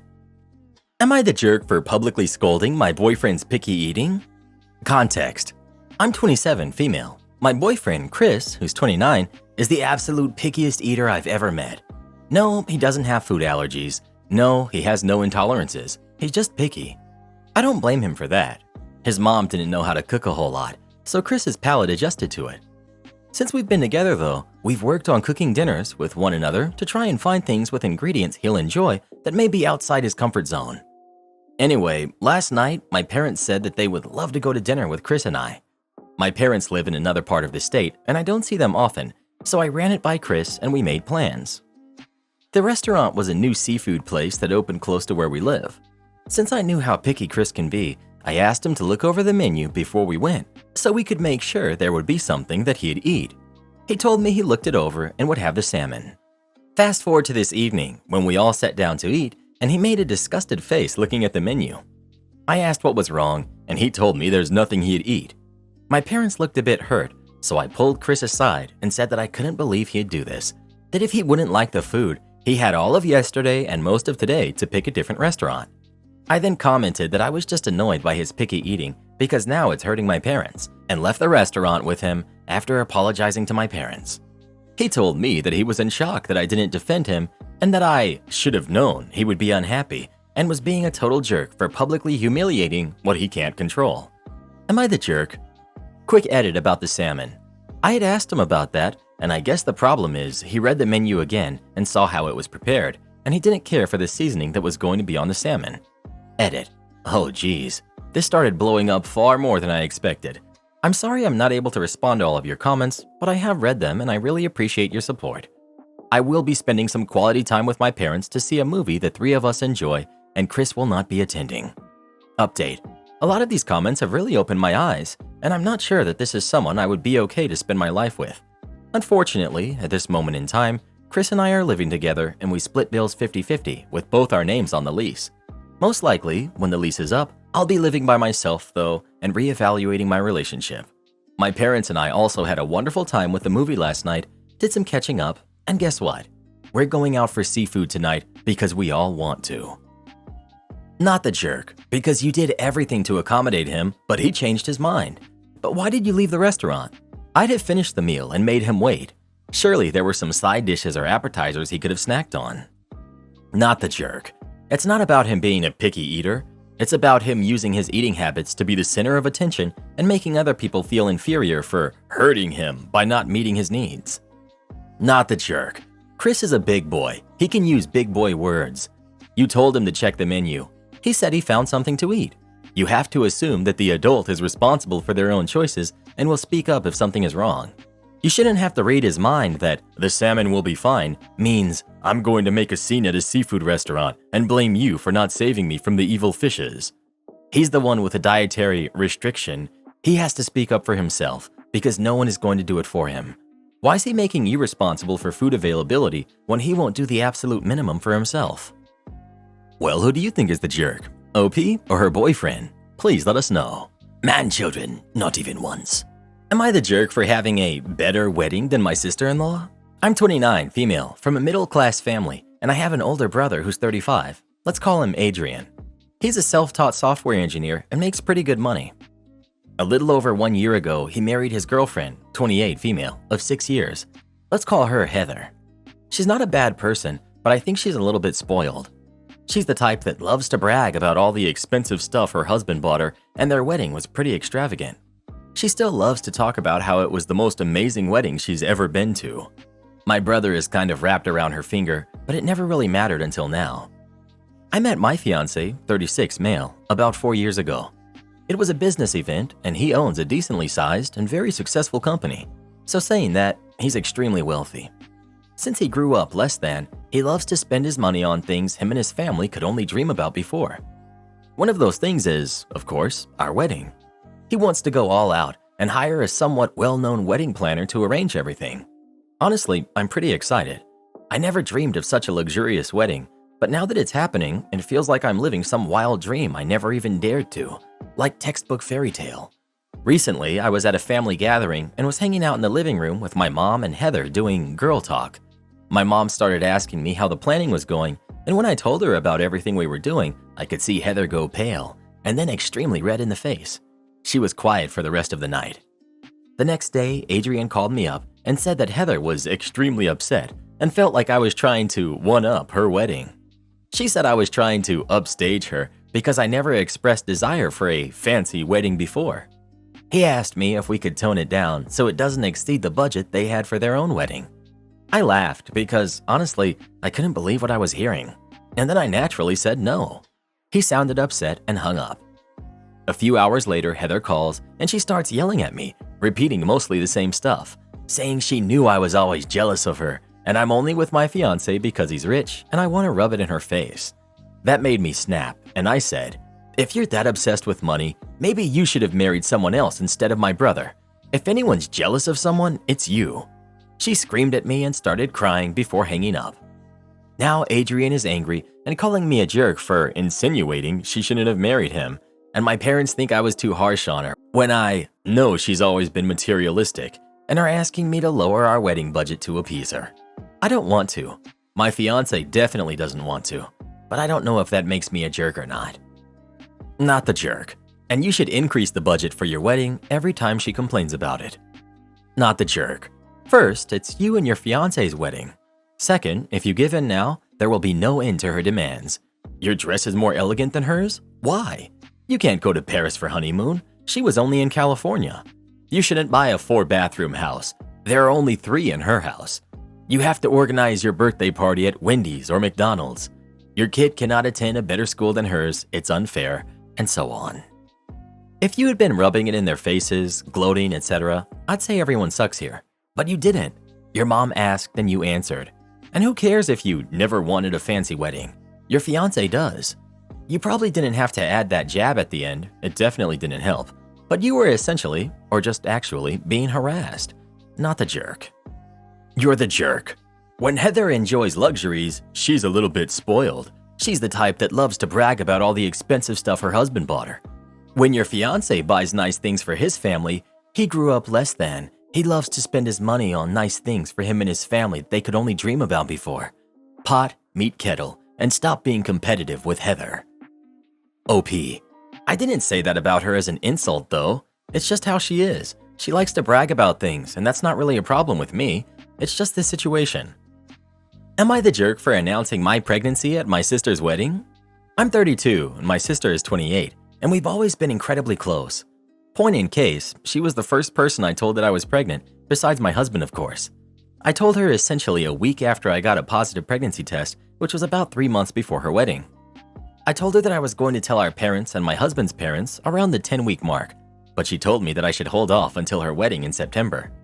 I'd be like 4 months along at that point, so I wouldn't be showing really, and she thought it would be so special for her to be able to make an announcement about a special guest at her wedding, and it be her first niece or nephew, and my parents' first grandbaby. I agreed because it seemed like it meant a lot to her, and again, we were super close, and I was happy to do that for her. Turns out, the first trimester was awful with morning sickness and exhaustion. I would have preferred to be able to talk about it with my mom, but I was willing to bear it for my sister's wedding. Well, the wedding came along, and about halfway through the night, I asked her when the announcement was happening. She told me that she had changed her mind and that her wedding didn't seem like a good time or place to announce my pregnancy. I was obviously super upset since I went through a really awful first trimester with only my sister and husband to lean on. I decided I wasn't going to put the announcement on hold any longer just for her. So my husband and I pulled my parents aside and quietly told them to keep it private for the evening. They were thrilled, lots of hugs, a few tears, but a very touching and private moment. Literally, no one else found out until I announced it on Facebook a week later. My sister found out around the same time as my Facebook post when my dad mentioned how we told him about it, and she texted me and called me a jerk who made her wedding about myself, and she hasn't spoken to me since. I've messaged her and apologized probably a dozen times since then, but she refuses to talk to me, and now she refuses to come see her little nephew, who's almost a month old at this point. My parents and partner think I did nothing wrong since she went back on her word, and that I should just wait it out and she'll come around. I'm obviously unsure, as clearly this has made her so upset with me and we were so close before. Am I the jerk? Edit. I've seen a lot of comments saying that I was trying to be petty, mean, vindictive, spiteful, hurt my sister, etc. And I just wanted to address that really quickly. If I had been any of those things, I would have made sure she found out that I had done it, you know? She just happened to find out a week later because my dad let it slip. I just desperately wanted to tell my mom, and after waiting over 2 months for my sister, it really felt like I couldn't wait another moment at the whims of someone who wasn't even involved in the pregnancy. I understand now though that I definitely should not have waited to tell my mom about the pregnancy. Hindsight is 20/20 and all that. Not the jerk. I was all set to say you don't announce that at a wedding thinking you grabbed a mic and told the whole wedding. You didn't. You told your parents, just them. And it clearly didn't create a fuss at the wedding because your sister didn't even know until a week later when your parents told her. You know what happened here, right? Your sister didn't want you to steal any of her wedding thunder leading up to the wedding. She saw this as her time, and the focus was supposed to be on her upcoming life event, not yours. That's why she told you not to tell anyone at all, and then she'd announce it at the wedding. I don't think she ever planned to announce it. It was just a way to keep you from telling anyone so she could be the center of attention for months. Man, people really take the whole wedding day is only about the bride thing to a whole new level. Only the grandparents found out about the pregnancy. It didn't eclipse the wedding day at all. Not the jerk. Not the jerk because you told them discreetly after your sister played an obvious trick on you. Clearly it didn't even make an impact on the wedding because it took her being told it happened to even be aware of it. I don't think she even intended to make the announcement. She just didn't want attention taken away from her while she planned her wedding where she did a really nasty rug pull. She essentially denied you of much needed support during a very touchy time, so her special day remained front and center. Softest you're the jerk possible, and only because you did tell your parents at your sister's wedding, partially as a forget you to your sister. You could have waited until the next morning. Those 12 hours were not that important. Am I the jerk for telling my friend that she can't expect us to drop everything for her? I have a friend, Victoria, 30 female, who I love dearly, but she has a quirk that I cannot stand. Victoria is notoriously indecisive. Sometimes it can be avoided, others not so much. The last big point of contention was 5 years ago when she got married. People took off work, booked flights, etc., all for her to change her mind just months before the wedding. Both times, there was no emergency or reason to change the date. She just found a better venue, and it was still early enough to get deposits back on the original, so she did it. Of course, people were upset, and once again, a lot of people couldn't come to the new date. A few of us tried to tell her to manage her expectations. Victoria just kept saying it was her special day, so she could do it how she wanted it. And what's worse is, 2 friends in our group supported this behavior. We've had some minor issues where we'll all start planning group trips, only for her to back out or want to change everything. We never lose money, but it's still annoying. And still, we resolve this by basically planning everything and telling her where to show up. Cut to the next time that's not possible. This year. Victoria is pregnant with her first baby. She helped plan the shower and pick the venue, a friend's house, date, etc. This time, we triple-checked that this is what she wanted. She said yes.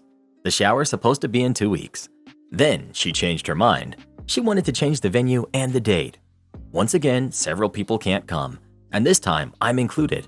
My husband and I have an anniversary trip planned, non-refundable tickets and resort accommodations. We're also going to be somewhere that doesn't allow technology. Victoria asked me to reschedule, and I said I can't. I'm sorry, but I'll send a gift. She got really upset and said she wanted me there. I sympathized, but said I had this trip planned for over a year.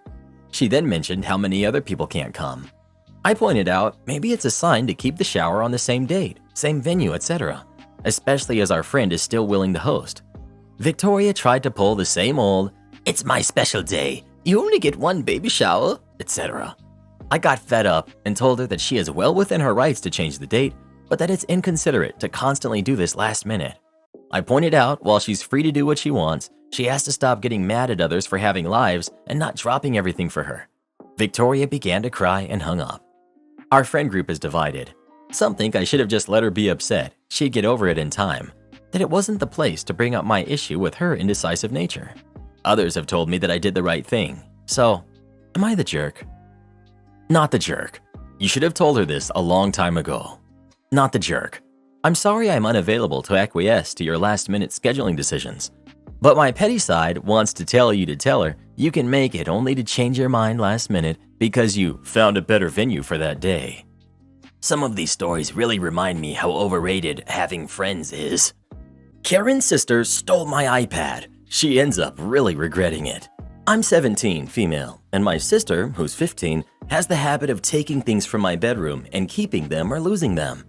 My father has talked to her, grounded her, made her pay them back for it, but she just doesn't listen. My mom always takes her side and makes excuses for her.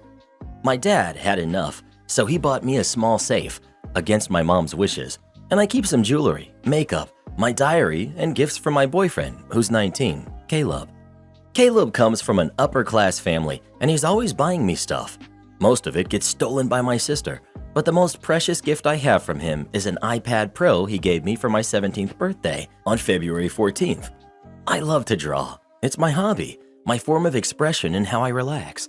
I used to do it on my laptop, but since Cal gave me the iPad, now I can do it in my free time during classes, in the train, or the garden. I have more options now. Cal also made a custom case that he painted with a lot of things for me. When I'm out of home, I leave it in my safe because it's one of the only things I don't want to lose. And to be honest, I don't want my sister putting her hands on it. I spent 2 days at my brother's, who's 21, apartment planning my little sister's birthday party. When I came back, I went to take the iPad to sketch some ideas, but I only found the case. I thought I had left it somewhere else, but I was sure I didn't. I also never took the case because it's my favorite thing. I looked around my whole room, my dad's office, and the garden, since I'm usually there all the time. I also called Cal and asked if I left it in his house, but he said no. When my family came back, I was awfully crying in the kitchen. My dad asked what happened, and I told him I couldn't find my iPad. My mom said very lazily, "Your sister lost it on the train yesterday." I asked, "What?" And she said, "Your sister took it to school and lost it. Accidents happen. Let it go." I was livid. I said that my sister opened my safe, don't know how, and stole my tablet. My mom told me to shut up and to never call my sister a thief again. My dad got involved, and after much fighting, he said that my sister had to pay me back. My sister just said that she didn't have money and attempted to go to her room, So I told her that I'll take the money for her party and just keep it for my iPad. She came right at me and told me that I couldn't do it. My mom sided with her and demanded the money, but I said, "No, she owes me. I get to keep it," and ran to my room. My father said that I could do it and buy another one. My brother transferred the money a few hours ago, and it's sitting in Cal's account because I don't have one yet. My sister has been crying because she just lost her Sweet 16 party and says a tablet is worth much less than that. ETA, my brother is coming home in around 20 minutes to talk to my parents. I don't know why, but it might be about my sister. Cal is also on his way here to install the lock. ETA, my brother took my parents and my sister out. I'm at home with Cal right now. He already installed the lock and we're looking to buy some safes. Update, my brother just left. Apparently, my sister has been stealing from him too when she goes to his place. She admitted to just keeping the things to herself and that sometimes she can't help it. She acts before she can think about it. She admitted that she took my iPad, but claimed that her intention wasn't hurting me. That's why she left the case. She was planning on taking it to school, bragging about it, and then returning it since it was way too expensive and for once didn't want to take the risk. But apparently she did lose it or someone took it from her bag because she swears she didn't sell it or anything. I mean, after this, it's just pointless to keep lying. She went to her room and came back with a bunch of things, some mine, some my brother's, and some that belonged to our cousins and her friends. She even had one of Caleb's rings. We don't know how she did all of this, and she refuses to give that information. She also refuses to tell me how she broke into my safe. My parents are outside talking alone, and my dad let Caleb spend the night here with me. Not the jerk. If she cared about her Sweet 16 so much, she shouldn't be stealing. OP. Maybe she didn't think it would be related to that. To be honest, this is my first time snapping, so it's new to all of us. She's coming to the age where people will be able to have her arrested for stealing. She needs to learn that she can't just take crap from you. If she doesn't have the money to replace what she's taking, her grubby little hand shouldn't be on it at all. Taking her party money is the lightest punishment she could serve for this crime. Even a used iPad is worth enough to be a larceny charge if she steals from the wrong person. Also, change the combination on your safe. And put locks on your bedroom door and a camera in your room. OP. I don't think I'll be allowed to have a camera in my room. My dad said yes to the lock though. Am I the jerk for being too close to my ex-husband? 6 years ago, I got divorced from my now ex-husband. There was no drama that led to this. We simply realized we were no longer happy or in love, so it would have been a clean break if not for the fact we had a daughter who is now 11. Neither of us wanted to lose full custody of her or miss important moments in her life. She's the most important person in both our lives, and we debated on trying to make it work just for her, but realized that would only lead to all three of us becoming miserable. So we entered an arrangement that many would view as unconventional. When we sold our house, we used the money to buy 2 semi-attached houses that were joined and had a door installed between them. The construction company tried to warn us against this as it would affect resale value, but neither of us had any intention to sell, so we had them go ahead with it. We also had them take down the fence between both our back gardens so our daughter would have an extra large back garden to play in. Many of you may balk at the door, but there is an agreement. It's strictly for our daughter's use, and neither of us can use it barring any emergencies, say a fire, a medical emergency, or something being wrong with our daughter. She also has 2 bedrooms, one in each house, and every day she can pick where she wants to have breakfast, dinner, and sleep. I won't lie, it was awkward at first, but for her sake we made it work and even regained a lot of the friendship we had lost, though it was of course strictly platonic now. Last year, my ex-husband married his girlfriend of 3 years, a lovely woman who I'm actually friends with, and I was even a guest at their wedding, with my daughter being one of her bridesmaids. All in all, it's an arrangement everyone is content with, except for my boyfriend, who I started to date 2 years ago. He understood the arrangement entering into the relationship, and while he said it was a bit weird, he never protested and all seemed well. Things are getting more serious, and we've been discussing moving in together, and he has made it clear that he wants me to move as he doesn't want to live next door to my ex-husband. I understood, but told him that wouldn't be happening, as my daughter had to come first, and our arrangement gave her a stable upbringing. He got upset with me and asked me how he was supposed to be a father to my daughter when she already had a dad and he was literally a wall away. I won't lie, this took me by surprise, as I had no idea he wanted to be a father to her. I told him gently but firmly that he wasn't her father, that she already had one, and that even her father's wife didn't try to be a mother. Instead, she is called by her name. I told him if he wants some kind of familial title, he could be an uncle, but I wouldn't give him permission to take her father's title when he is very much involved in her life. He told me if I loved him, I'd move for him, and despite me trying to tell him I do love him, he isn't listening. Am I the jerk in this? Not the jerk. Sounds like you very clearly explained how things work in your world.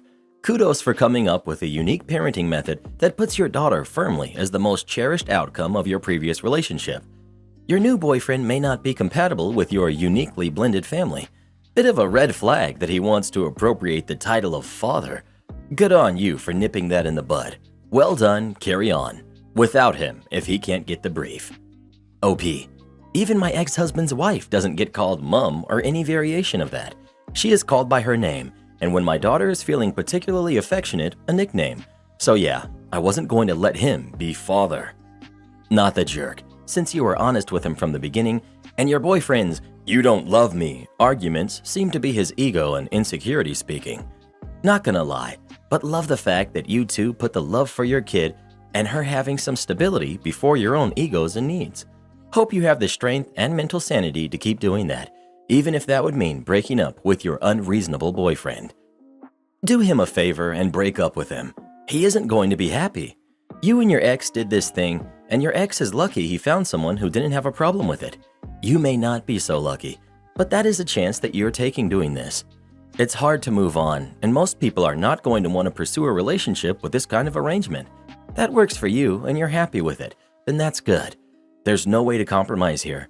You aren't budging, so break up with this guy and let him go. Not the jerk. Girl, run. Any man who isn't okay with you being close to your ex is a control freak and insecure. I always stay close to my exes, and I've never regretted it.